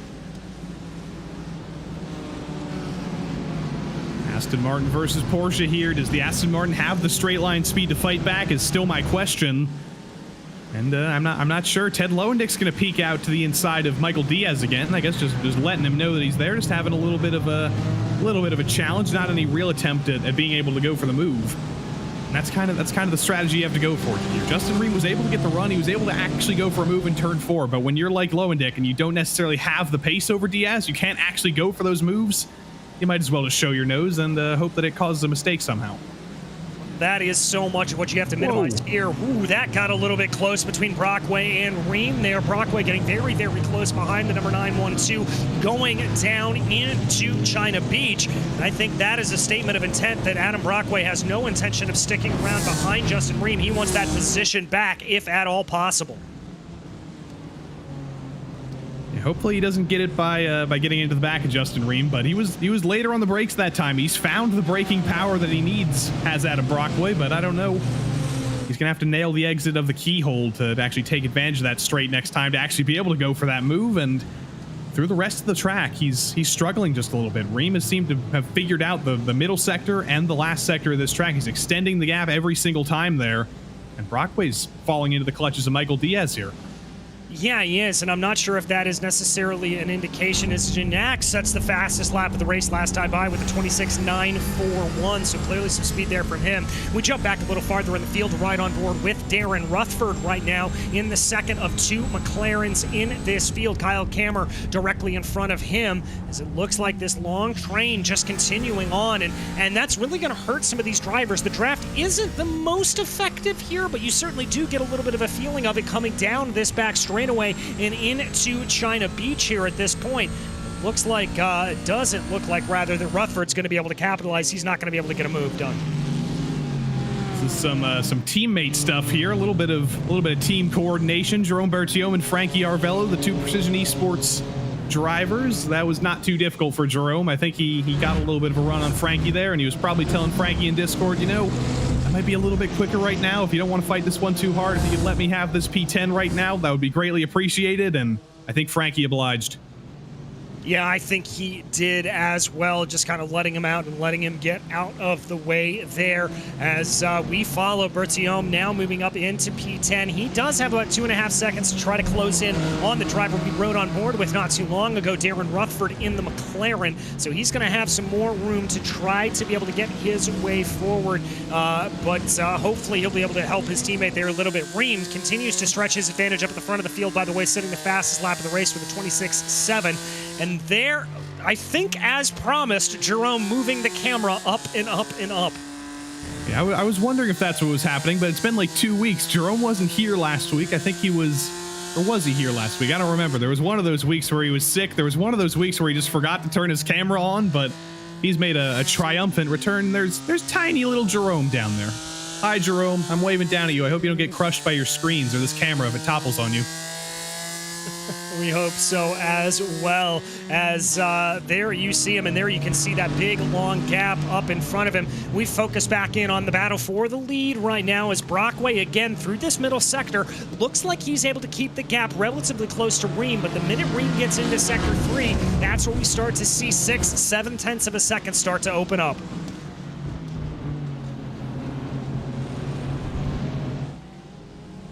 It's always just kind of mesmerizing watching these guys go up over through Thunder Valley. They're just following each other in complete synchronicity, basically. But Justin Ream actually broke my anecdote while I was in the middle of saying that, because he went a little bit wide. He actually clipped the grass. Almost ended up spinning. If you go a little bit too wide out there and put 2 wheels on the grass, 2 wheels on the asphalt, that can be an easy way to spin yourself. He was able to save it, though, but he's clearly under pressure right now. Well, and you saw him run a little bit wide there again, coming out of the final corner as well. So certainly having a little bit of tough running there. Brockway now setting the fastest lap of the race, so it looks like whatever problems he was having there through Sector 2 may have been remedied, or his outright pace through Sectors 1 and 3 could be coming back into play here at this point. They're starting to pull a little bit of a gap over Michael Diaz. That gap at about 5 tenths of a second, and back from Ted Lowendick, that gap to Francis Castillo Romero has grown to about 9 tenths. So we're starting slowly but surely to see a little bit of spacing out here over the course of this field, but not a whole heck of a lot, Joey. Yeah, not a whole heck of a lot up front. There's a big break for Adam Brockway there. He's so good into turn 4. He just needs to maximize the run out of the keyhole a little bit better, but now we ride on board with Ted Lowendick as usual. He's got the zoom ready. There's no Ohio theme in the background. I think that's a Columbus Blue Jackets jersey, so I guess that's Ohio themed enough, but I wanted like some Licking County shredded chicken or some Buckeyes or something. You know, give us some help here, Ted. Give us some Ohio representation. Well, I'm sure he'll give us something here at some point in the race, that is for sure. But right now, Ted, very, very focused in here. And I've got to say, for not being a GT4 driver, he is doing one heck of a job here at this point. Certainly just keeping good concentration and not letting Michael Diaz slip away from him. He's kept that gap under about 2 tenths of a second, and certainly putting himself in the best position as possible to maybe be able to get a little bit of a move going here. My question's going to be is if he's in a little bit of fuel conservation mode, or if he is in all-out attack mode. We've seen so many times this field play fuel games with each other. I wonder if that's what's happening up the front of the field now. Well, Ted's teammate is Sean Campbell, and Sean Campbell was the driver who was always pulling those fuel games last season in the GT4s. Of course, he was in a different car. Sean was in the BMW. Ted's in the Mercedes tonight, but I have to imagine that Ted's gotten a few pointers from old Sean Campbell, and maybe he is learning from the Fuel Master right now. Maybe he is indeed. Again, we will have to wait and find out. Only time will tell on that as we wait to see here the 72 trying to work his way around. Seeing like he actually lost a little bit of a time there. That gap expanding upwards of about 2 tenths of a second right now as the Shoey man brings it down into Thunder Valley. Little bit of a wiggle from the rear end of that Mercedes. Those tires they're definitely getting pretty warm. It's like an air fryer. It's like an air fried piece of chicken on the back of those tires right now, because Ted is sliding all over the place, and I can't imagine that's good for fuel saving, because that means he's getting a little bit too aggressive on the throttle. But I don't know. It's impossible to predict the strategies.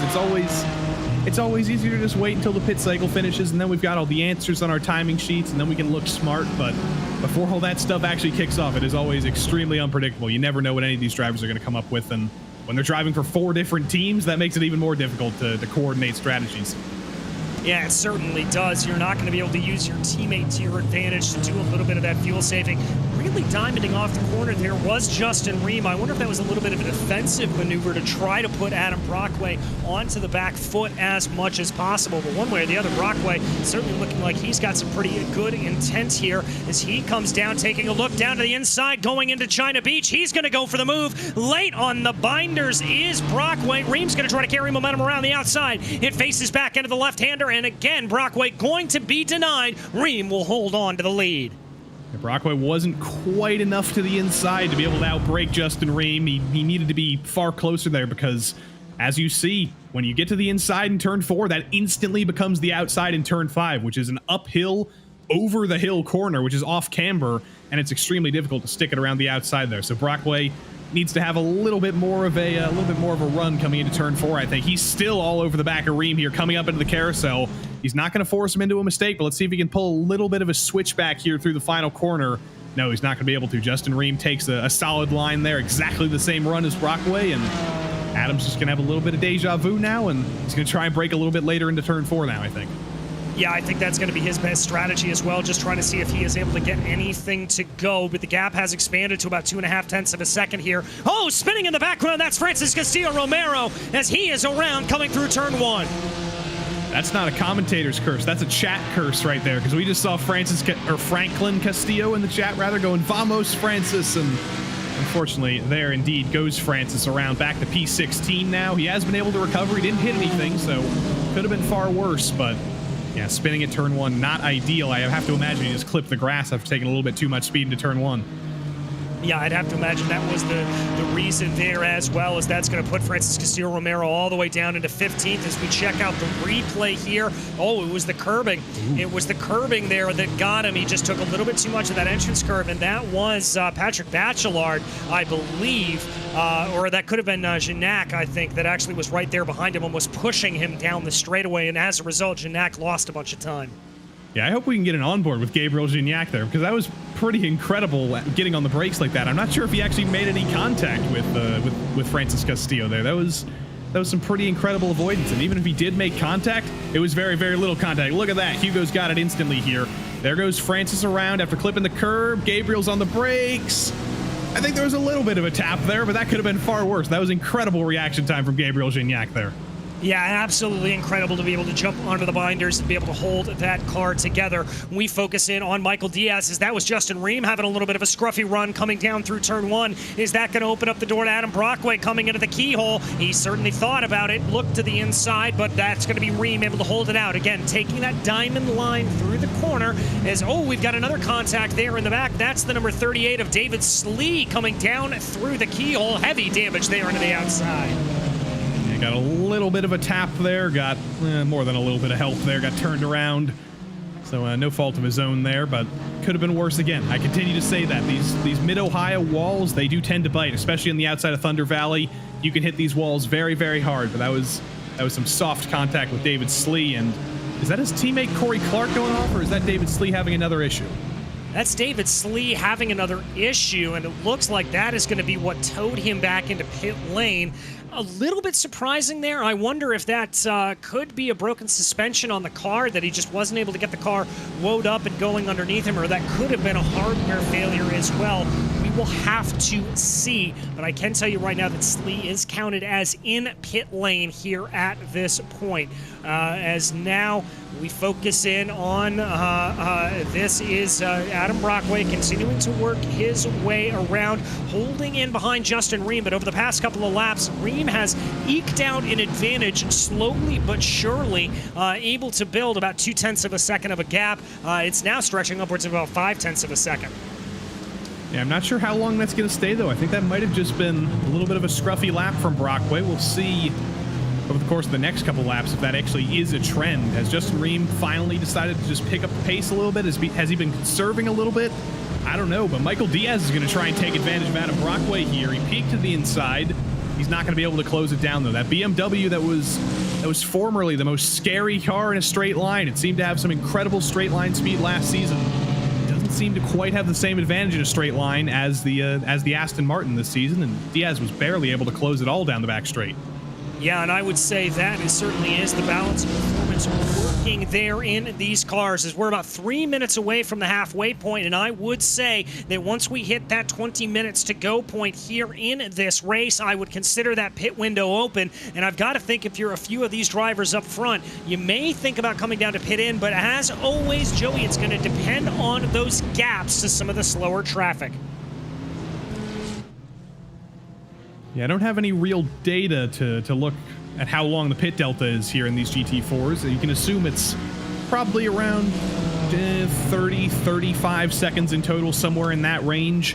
So if you're in the lead and you come down pit lane right now, you're probably going to end up behind Brian Hoskins, behind Fernando Ajaquez. It's going to be a difficult game there. So I have to imagine that all four of these drivers are going to be waiting until literally the very end of the fuel tanks here, which honestly probably might not even come for 7 or 8 more minutes. Yeah, I think you're probably right. It could be a little bit of a long run, but we'll keep you abreast of anybody that does decide to pull off down into pit lane here at this point. Focusing in on the number 21, Darren Rutherford, who currently runs in 7th place. I want to give credit here to him. Remember, he's right where he started in the race, able to gain back up a position over Gignac after Gignac had that incident there with Francis Castillo-Romero. But Rutherford keeping in position here with his fellow McLaren driver of Kyle Kammer.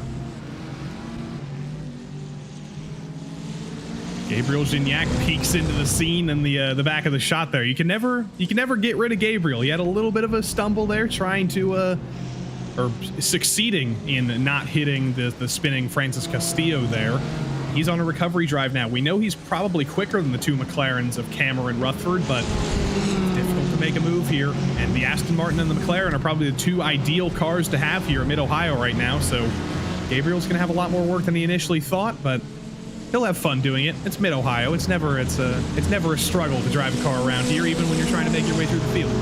Yeah, it's never a dull moment when you are driving. As we've taken another look on board here, the Valhalla Motorsports driver, good lines there through turn 1 as he flicks up through the gears, trying to get a little bit of a draft here, poking to the inside there, maybe just trying to fill the rear view mirrors. Oh no, he was going defensive on Gignac. That's what it was, as Gignac tried to be able to go around the outside of him there, and the 21's going to be able to hold that place at bay, but how closely is he going to be able to do that? Looks like he could have a little bit of a good run here on Kyle Kammer, but he's got to be looking at his rear view mirrors as well, trying to use that number 8 as a little bit of a pick here, I think, as Kammer's now going to get back onto the racing line, and they'll all dive onto the binders going down into China Beach, giving plenty of room, and that's going to be Gabriel up and on through.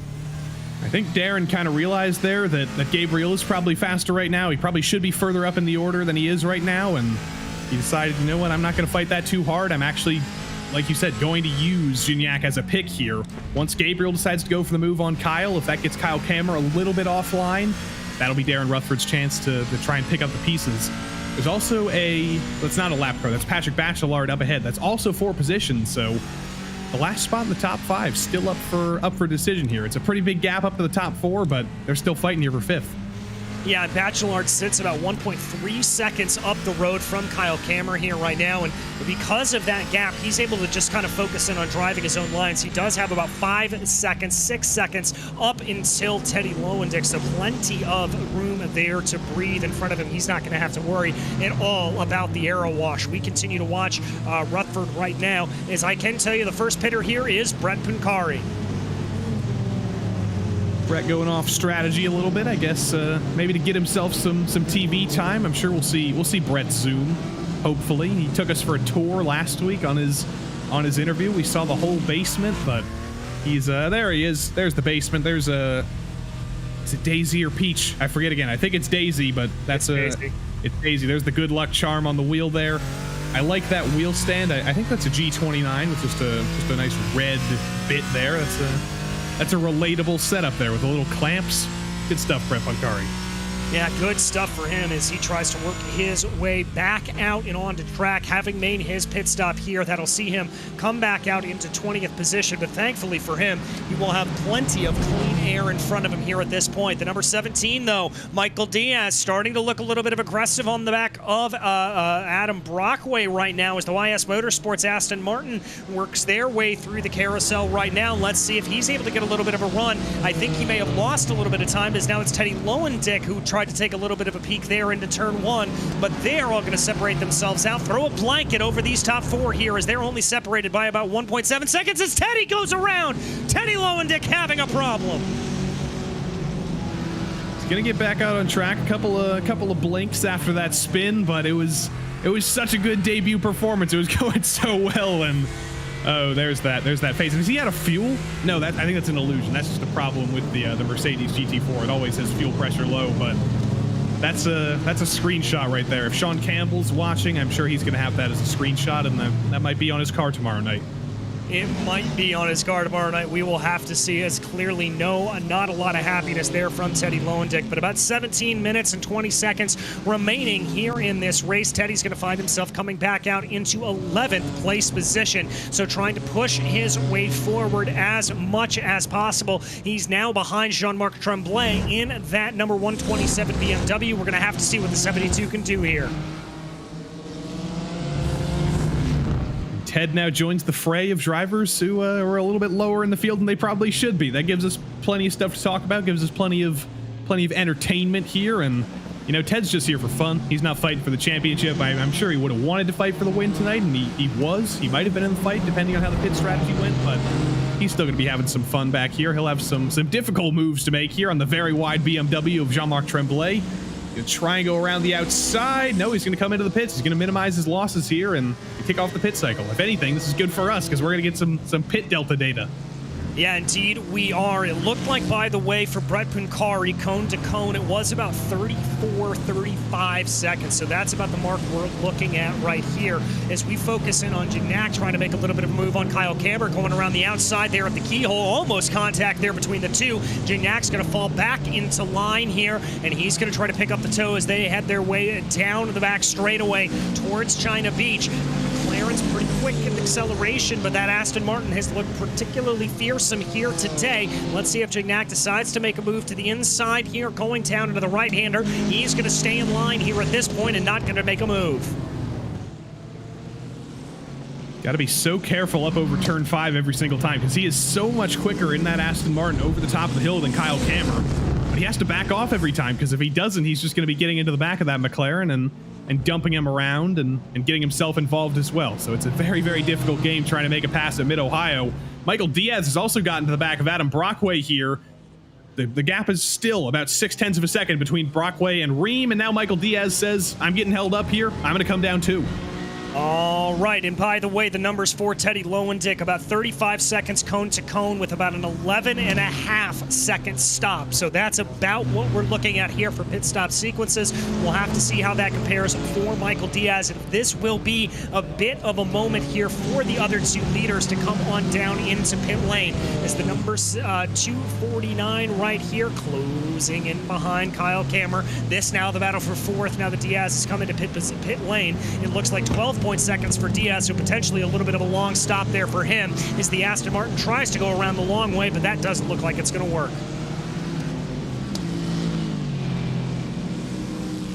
Corey Clark is in, Fernando Jaquez is in. It's all kicking off here. That tells me that there's very little fuel left in these cars, but there could still be 2 or 3 more laps for Ream and Brockway to continue to extend here. Diaz is in completely clean air, or not completely clean air right now. He's got Francis Castillo-Romero ahead of him, but that is a teammate. That's not going to be a driver who's going to be causing him too much trouble. Ream and Brockway right now are just going for qualifying laps right now to try and hold their advantage because it was non-existent over Michael Diaz. It was about half a second when he came into the pits.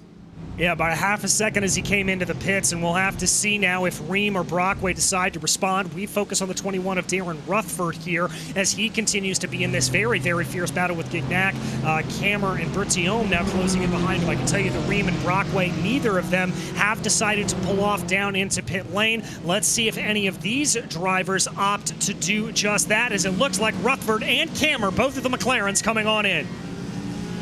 Both of the McLarens in. Maybe they're a little bit more fuel thirsty than some of the other cars. I think that's Jean-Marc Tremblay in the background as well, and Frankie Arvello in the BMW is going to stay out for one more lap. But it's been a wide variety of cars that have decided to come in early. Brett Puncari and Corey Clark were in Porsches. Ted Lowendick was in a Mercedes. There's been some BMWs. There's been some McLarens. But it's a Porsche and an Aston Martin still out on track. And I think Adam Brockway is going to try and go for the move on track here before both of them come down into pit lane, but he's not close enough. I thought he was going to get a little bit closer than that. He's just elected to coast it a little bit in turn 4 there. You can see the gap expand. I think he's just trying to save like a milliliter of fuel to bring that pit time down as much as possible. Well, it's a good strategy. We've seen that play out plenty of times over the course course of this season. If you can save even just that little bit of fuel, that can be enough to be able to get you out and ahead. By the way, Diaz, as we said, 12.7 seconds. That looks to be on the relatively short side here. Teddy Lowendick currently holding on to the shortest pit stop we've seen at 11.2. So I'm going to be a little bit worried there for the number 72 if he maybe under-fueled the car. We'll have to see what Ream and Brockway decide to do. They'll come down through the carousel right now, getting close to the commitment point. Looks like Ream and Brockway both coming in. This is the critical moment now. Michael Diaz is riding back there in clean air now that his teammate came down pit lane. He's just running his own laps right now. Brockway's trying to make sure he hits his box as well as possible. Ream's trying to make sure he doesn't make any mistakes. All of them are probably triple checking that their tires aren't checked accidentally. Now we just sit and wait in the Ohio silence and wait for everything to merge. It looked like a good stop for both of them. Ream and Brockway both stopped straight in the box. Ream is still in the box, 12.8 seconds. Brockway, it's not worked out for Brockway. 14.3 seconds. He's going to fall all the way to third. Ream is going to be able to hold on to the lead and hold on to a gap of about 0.6 of a second over Michael Diaz with under 12 minutes to go here in this race. The real question for the Geodesic Racing driver is going to be, will he be able to pull away here at this point, or is Diaz going to continue to keep the pressure up? This is a worrying trend for Adam Brockway, because I feel like we talk about this every week. Every time the pit cycle rolls around, Adam Brockway is always just putting that little bit of extra fuel in the tank. He's always in there for a little bit longer than anybody else, and it's always too long. That always takes him out of the fight for the victory. So I don't know if he needs to download a different fuel calculator app, or if he's doing it manually, he needs to stop doing so and download a fuel calculator app. But whatever's going on with Adam Brockway, the strategies have just never gone his way this season. No, they really and truly have not, unfortunately, and now he finds himself 2.7 seconds behind this battle here. And so that is not going to be what he wants to have to do. He does not want to have to try to claw his way back up forward, and I think that may be a little bit of an unassailable task for him here as they go. But this is your closest battle on the track right now. Under 0.5 of a second, Ream leading over Diaz. Let's see here if we saw kind of what we saw a little bit earlier. Ream particularly good through Sector 1 and Sector 3. Diaz maybe having a little bit more juice through Sector 2. Ooh, as that was Ream getting almost out of control on the exit of Turn 1. And Justin's been defending from Adam Brockway this whole time, but now he's got Michael Diaz, his arch rival this season. They're kind of separated in the championship because there's been a lot of things that haven't gone Justin Ream's way. Of course, in the big controversy of the season at Daytona, when Ream and Diaz were fighting for third, Diaz ended up spinning and still finishing third, and Ream ended up spinning and was destroyed in the wall and finished at the depths of the field. So there's quite a bit of separation between them in the championship. They've had tons of battles this season at Sebring, at Road Atlanta, and we're ready to see yet another one with 9 minutes to go, and they're going to throw everything at each other. Yeah, rest assured that Michael Diaz is not going to hold anything back here at this point. He is going to give absolutely everything that he has to try to be able to claw back and get this position away. He wants this win, if at all possible. By the way, bad news for fans of Fernando Jaquez. It looks like he has had an internet issue and he has disconnected from the server, so he'll be categorized as 21st in a DNF on the day. And we mentioned it for like a millisecond when he got in our chat, but William Brennan, even though he got kicked out, his internet kicked him out on the pace lap, he has rejoined 2 laps down, and he's still out there churning out the laps. So good on you, former Supreme Court Justice William Brennan. Get all those points. You still get points for every position in the PRL, and hey, it's 40 minutes in Mid-Ohio. It can't be bad no matter where you are. Yeah, exactly. It's just a good drive to have around here. We keep our eyes focused, though, on the battle for the lead. Ream and Diaz. The gap now 0.4 of a second as they exit out of the keyhole right here.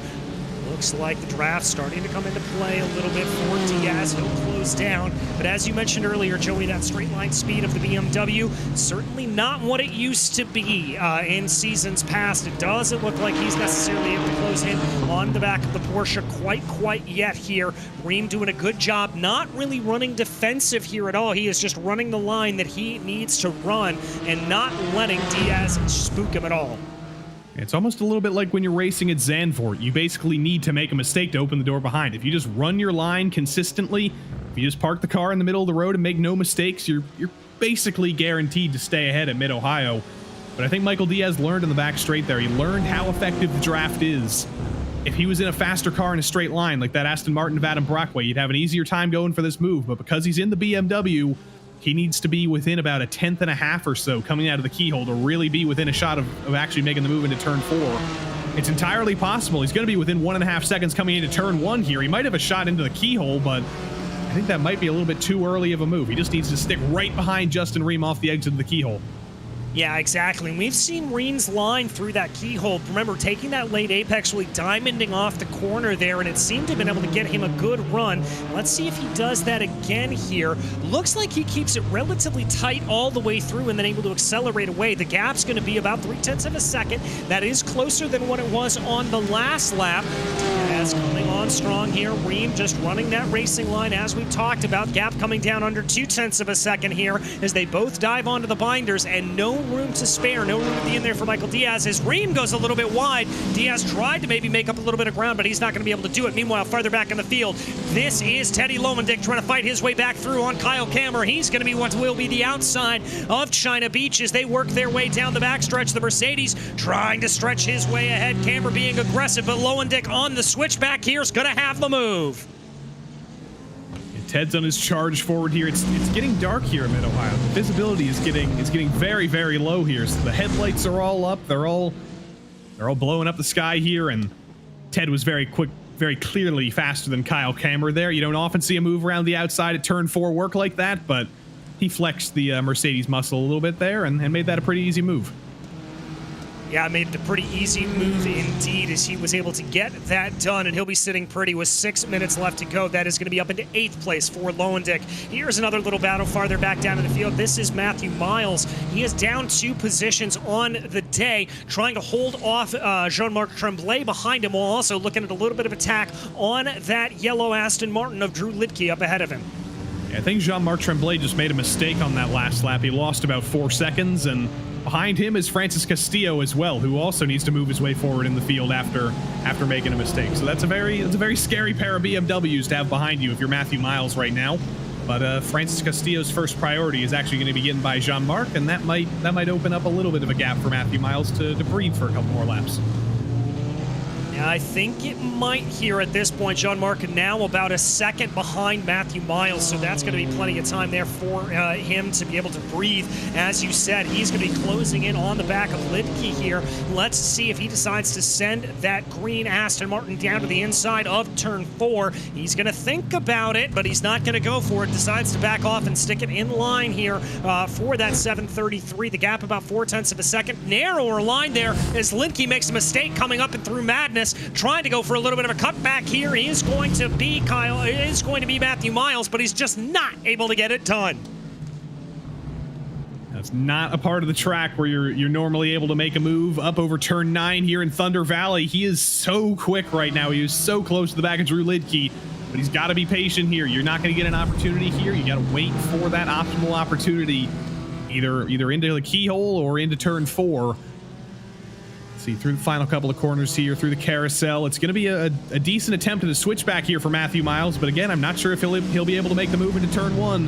He's certainly got to run. Is he going to peek to the inside into 1? No, he's not. I think he's going to wait for turn 4. Yeah, I think he is as well. Big bounce to the curbs there. Let's see what he does. Whoa, as that car almost looked like it wanted to step out at him, but he's going to use that little bit of a slide to actually carry momentum going into the keyhole. He's going to try to send this around the outside of Lidke. Not going to be able to get it there. That corner is a little bit off camber. Is he going to be able to roll more speed, though? No, it actually looks like he lost time. The gap now 0.4 of a second, and he finds himself under attack potentially from Jean-Marc Tremblay down the backstretch. The fact that he's in an Aston Martin versus another Aston Martin isn't going to help. He doesn't have the Aston Martin advantage over his fellow Aston Martin. He has to block late on Jean-Marc Tremblay as well. I think he spooked him into going himself into going a little bit wide there in turn 4. And Francis Castillo comes out of nowhere and he picks up the pieces from all of that. He's up into P13 now, and that's going to be even more of a difficult opponent for Matthew Miles to keep behind. Yeah, it certainly is. We know the outright pace of Francis Castillo Romero is crossing over the line with, I believe, 3 laps to go are your leaders right now. Diaz continuing to try to close in on the back of Justin Ream. It doesn't look like he's been able to try to send the move here at this point, but he is pushing, and he wants this position, I can guarantee it. And see through the middle of the corner that Porsche and Justin Ream are just so much quicker than Michael Diaz through the middle of the keyhole. And I don't know what Michael can do to fix that. I don't think that's something you really can change this late in the run, this late in the race. That's just a weak part of the track for him. His only hope is that Justin Ream ends up making a mistake at an awkward part of the track and he can send it in there, or he can just get a better run through turn 1 and then send it into the keyhole before Justin Ream actually has a chance to take advantage of that mid-corner speed. It's so difficult to make a move in Mid-Ohio. That's why it's great to hot lap on your own. It's great to race on, but it is certainly difficult, and it is certainly frustrating when you're in Michael Diaz's position. Yeah, it certainly is. We'll have to see here if Diaz is able to get anything done, though. They'll be coming to the line, by my estimation, with 2 laps to go. Diaz holding a tighter line down through Thunder Valley as they work their way through the carousel right now. There we look out the back of Justin Ream's number 912 Porsche as he continues to work his way through, coming down through the final corner in the left-hander. Indeed, Barney the Flagman giving the 2-to-go mark here, riding on board the nose of Michael Diaz as they flick their way through the left-hander that constitutes turn 1. Both drivers taking a little bit of curbing there. Looks like good lines on exit for the both of them, but 0.3 of a second. I don't think that's close enough for Diaz to make a move into the keyhole. Not close enough. Let's see. Can Justin Ream keep his line here in the keyhole? Yes, he can. Another great run. He's going to expand the gap up to 0.4. And Michael Diaz has to wait again. There's nothing he can really do here. There's a DRS board in the background. I'm not entirely sure why. I don't think I've ever seen F1 race here on iRacing, but Michael Diaz is wishing he had DRS right now because that seems to be his only hope. He catches Ream within about 0.5 of a second. He's so close to the back of him. But you can't send it to the inside there if you're 0.5 of a second behind. You need to be alongside. And Diaz is struggling to do that. He's going to have one more chance to do it because we'll take the white flag this time. He's just got to keep hounding Ream and hope for a mistake. Yeah, I think that's going to be his best course of action here as they bring their way down through turn 9, out of Madness, into Thunder Valley. A little bit of a peek to the inside there for Michael Diaz. Maybe just trying to fill the rear view mirrors here of Justin Ream in that geodesic Porsche. Trying to see if he's going to have anything here. Ream taking a nice wide line coming down through the carousel. He's now going to flick his way on to the start-finish straightaway as Barney the Flagman waves the white flag. 1 lap to go from Mid-Ohio. Michael Diaz doesn't have to do anything crazy here. He's in a good position for the championship next week, but I don't think he's thinking about championship right now. I think he's thinking about this race win. He's not going to send it into the keyhole, or is he? He peeks to the inside. He's trying to scare Justin Ream a little bit. I think he may have, actually, because this is his best run so far. He's within 0.3 off the corner. He gets a little bit of a bad exit, though, and that's going to kill the run completely. He had the move on his plate, and then he just got a little bit of oversteer off the corner, and Ream's going to be in complete control into turn 4 now. Yes, he is. Not even close here is Diaz. Call it 3 car lengths as they dive down into China Beach, working their way now through the left-hander, through Madness, as they continue to go. That gap now at about 2 car lengths. Call it 1 car length as they come down through Madness officially. Trying to see here, Diaz, you can sense the desperation here from the number 17. He wants to try to make this move. He's just not close enough. Justin Ream gets on the loud pedal. Now down into Thunder Valley. It's now expanding upwards of about 0.5 of a second. Diaz not going to be able to do this without some monumental mistake here in the final couple of corners from Justin Ream. Ream brings it down through the final corner right now. Here he comes out of the carousel through the left-hander, and Justin Ream will take victory at Mid-Ohio. Michael Diaz is going to be kicking himself there because he had that move made. He had such a good run through the keyhole. He had Ream in his sights, and then he just got a little bit overeager on the throttle, just had a little bit of a bobble on the exit, and that completely killed the run. But look at this coming to the line. I think Gabriel Gignac might have been out of fuel there at the last moment, and Patrick Bachelard is going to steal 4th from him. Yes, he is. Bachelard moving up into 4th as we focus a little bit farther back in the field here. This is that train we were following. It looks like Lidke is going to lead Miles, lead Francis Castillo-Romero and Jean-Marc Tremblay. No changing in position from what we saw from them. As here comes the number 96 coming on through. That is going to be Francis Castillo-Romero on his little bit of a victory lap. Still waiting for a few other drivers to cross over the line. Brett Pincari, our first taker on the pit pit stops, came home in 15th. Here is, I believe, Liam Park, probably the last driver to cross over the line here at this point in that number 214 Mercedes. Mercedes not having the best day out here as they ran. Teddy Lowendick did a fantastic job, but that car coming back to bite him just a little bit as Park comes out of the final corner, and he will take the checkered flag from Barney the Flagman to finish in 18th place. As there you see him on his cool down lap, and that will bring us here to your final finishing order. It was Justin Ream able to take victory, narrowly edging out Michael Diaz and Adam Brockway. Patrick Bachelard was fourth, followed by Gabriel Dunac. Then it was Jerome Berthiaume, Darren Rutherford, Kyle Kammer, Ted Lowendick, and Frankie Arvello. In P11, it was Drew Lidke who was able to hold off in that fierce battle that we saw between Matthew Miles, Francis Castillo-Romero, and Jean-Marc Tremblay. Brett Pancari was 15th, followed by Corey Clark and Joe Pagureo. Then it was Liam Park and Brian Hoskins. William Brennan, we mentioned, had an internet problem earlier on, and he finished 2 laps down. David Slee was 6 laps down, and Jaquez a DNF on the day. And that is going to bring us here to some podium interviews. And first up, it is your victor on the day, Justin Ream, master of being able to withstand pressure, my friend. You looked like you had a mirror full for the entirety of that race. Yeah, that was for sure. I was trying to focus on not looking in my mirrors and just focus on minimizing mistakes, basically.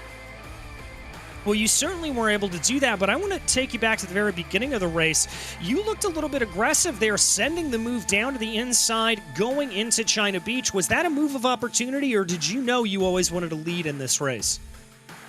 I knew that I want to lead because I think track position plays a big role around here at Mid-Ohio. The outside line, I think, is the preferred line, like the one that I took, just because you can carry a whole lot more speed, and it was working during the races during the week, so give it a try, and it worked out. It certainly did work out for you. We head from one great American racing track in Mid-Ohio to Road America in the next. How do you think it's going to go there? How do you think the Porsche is going to handle? I think the Porsche is going to struggle on the straight lines, but Road America is probably my favorite track, so I quite enjoy it, so should be a good race. I know we've been looking forward to it all season, but Justin, for today, who'd you like to thank who makes this possible? Alpine Stars Geodesic, and obviously you guys putting the broadcast on, and PRL for doing the league. All right, well, we're more than happy to, and thank you so much, and congratulations again, Justin. Thank you. All right, that was Justin Ream, your victor here today, and now, Joey, I believe you've been able to catch up with Michael Diaz. Indeed, P2 Michael Diaz. It was so close there on the last lap. Looked like it was just that little bobble out of the keyhole that killed that run. Do you think you could have done anything else? Nah, not really. I don't think I could have. I was actually surprised I was able to keep up with Justin at this track in the Beamer. So I had a little bit of lunch, or tried to at there like on the last lap, but I was just trying to scare him off or something, force him into a mistake. But yeah, he held it pretty good, and then I think I just cooked my tires with that and had no grip for the rest of the lap. So yeah, that was pretty much it. What were the main struggles of the BMW here? Because, you know, we talked about it every single race this season. It was so strong last season. It's kind of been on the back foot this season, and especially at a track where there's a lot of high-speed corners like Mid-Ohio. It seemed like the BMW wasn't necessarily the car to have tonight. Definitely not. With the setup, it tends to struggle with those medium high-speed corners, like similar to Sebring, like turn 1 and the last corner there. So yeah, I was definitely struggling with some understeer in most of the corners, and that was the biggest issue. You would think I have like a straight line speed advantage, but I think with the fixed setup, it's kind of negated a little bit. So yeah, and for some reason, I had a engine temperature warning. So maybe you saw me going offline sometimes. I was trying to cool the car down. I don't know why that happened. So that was kind of stressful. Mm-hmm. I don't know why that would happen either, but next week, it's championship week. I'm not going to be able to do the math right now, but I think you'll have about a 15-point lead over Brockway. You'll have about a 25-point lead over Ream. You're sitting pretty for the championship, but are you still feeling a little bit of pressure next week? Not really. I always take the race one at a time and just try to have fun. So next track, it's a really good track for racing. So I just got to focus on keeping it clean, avoid any major risk, and yeah, just finish in a good spot, and that should wrap it up. All right. Before I kick you out, I have to do one thing. I'm going to bring this to you. We're going to talk to your teammate Jerome next. So if you could ask Jerome one question and hide behind me and DJ, what would it be? Damn, you put me on the spot here. Darn right. I'm not sure, to be honest. I'm really not sure. We might have to bring it back next week then after you potentially win the championship. I'll definitely think about the question for next week and see what I can come up with. But yeah, thanks guys. See you next time, I guess. Guarantee it'll be a good race at Road America. We'll see you next week, and we'll talk to you wherever you end up. Yep. Thanks guys. Have a good one. That was good old Michael Diaz, and as I mentioned, who's next but the very highly cameraed Jerome. I don't know if I can call him anything else, DJ. Indeed, Jerome. A good race for you out there, up 6 positions. I think that's tied for the biggest mover on the day. So at a track where you can't make a lot of moves, you were making them left, right, and center. Yeah, it was a great race for me, and I did manage to save a little bit of fuel at the beginning, and slowly we had some team order between me and Frankie, so big thanks to Frankie to let me go, and I managed to catch a little bit the pack in front, and in the pit my fuel saving helped. I got a good pit stop, and I came out in front of Darren and Kyle, so and I was battling with Patrick and Gabriel. Well, talk to me about that battle, because we checked in on that a couple of times. I mean, when you're in such a battle like that at a track like Mid-Ohio where being offline is so difficult, how do you manage to be able to keep everything together? This is very hard, and you really need to trust your opponent there, because it's if you miss your breaking point, it could just turn out very bad, because it's so easy to have the car on balance in a track like that. So it's very hard to navigate through traffic and be in a battle. And actually, I was close to Patrick and Gabriel, and the last 2 laps, I did a mistake. I broke too hard in the corner, and I almost lost the car, and I just lost the gap I had on them. But yeah, it's very hard to be in a pack on this circuit. Most certainly. Well, next time it's going to be a little bit of an easier path to be able to get by in Road America. How do you like your chances there? I hope it will be good. It's really one of my favorite track, but I never had any good result on this circuit. So finger crossed that it's going to be my day next week. But yeah, I'm looking forward for next week. We're looking forward to it as well, Jerome. But as for today, who'd you like to thank? Thanks to you guys for broadcasting. Thanks to all the watchers. Thanks to VCO, Advanced Sim Racing, Racebox, Buttkicker, Race Lab, and Ninja Trader. And thanks to all my teammates as well. Hey, Jerome, well, we'll see you next week, my friend. Yes, sir. Goodbye. All right, that was Jerome Berthiaume there. And now, Joey, I believe you've caught up with the man, the myth, the legend, Teddy Lowendick, for a quick interview. Why'd you spin? Well, I was a little extra crispy, and I got up on the curb, which it's got a little dent in it, so it is what it is. But it was a lot of fun. I was saving a lot of fuel behind those guys, and I was like, oh, this is going to be really good and then I screwed it up. I did notice that you were in the box for shorter than literally, I think, anybody else. You got 11.1. Reem and Diaz were 12.5. Do you think without that spin, you might have been able to take the lead after the pit cycle? I don't know if I would have taken the lead. I think Michael was kind of on the same strategy of saving. He pitted the same lap I did. But once I spun, I don't think he really cared what I was doing. It would have been close. I knew it was going to be really fun. I was just riding. Oh, well. But hey, that's the way Mid-Ohio is sometimes. Sometimes it goes well for you, and sometimes you spin, and then your wheel disconnects, you get stuck in third gear, and you can't you're scrambling to get the cord back. It was a mess. I did get a screenshot. Hugo cut to your camera after you spun. That's a very good image. That's going to be coming back to you, I'm sure. But you might know a guy named Sean Campbell or something. He won 10 out of 10 races in this series last season. Did he give you any tips before tonight? I actually didn't tell him I was doing this. I messaged Jerome last night and I was like, hey, is there any spots available? And he was like, yeah. And so here I am. Are you coming back next week for Road America? Absolutely. Good. Expand the field a little bit more. 23 cars, and We'll see. Maybe you can get your first GT4 win next week. Hey, who knows? I don't know how the Merc is at Road America, but it's going to be. It's a fun series. I enjoyed this. This was great. I'm glad I did it. Ted Lowendick, P9 tonight. Shout out to all the people of Ohio representing. And he'll be back tomorrow night for GT3 times. I will be. Thanks to Ted Lowendick and the rest of our interviewees here. But folks, that's about going to wrap things up for us here tonight on RaceSpotTV. But do not worry, as we have been teasing all day and indeed all season long, we end the series, both series, with a doubleheader at Road America next time out. You are not going to want to miss that. But as for tonight, on behalf of myself, DJ Clark, as well as Joey Tebben, and our director and producer, Hugo Louise, it has been an absolute pleasure bringing you the racing action here. And until we see you on the track, thanks for watching.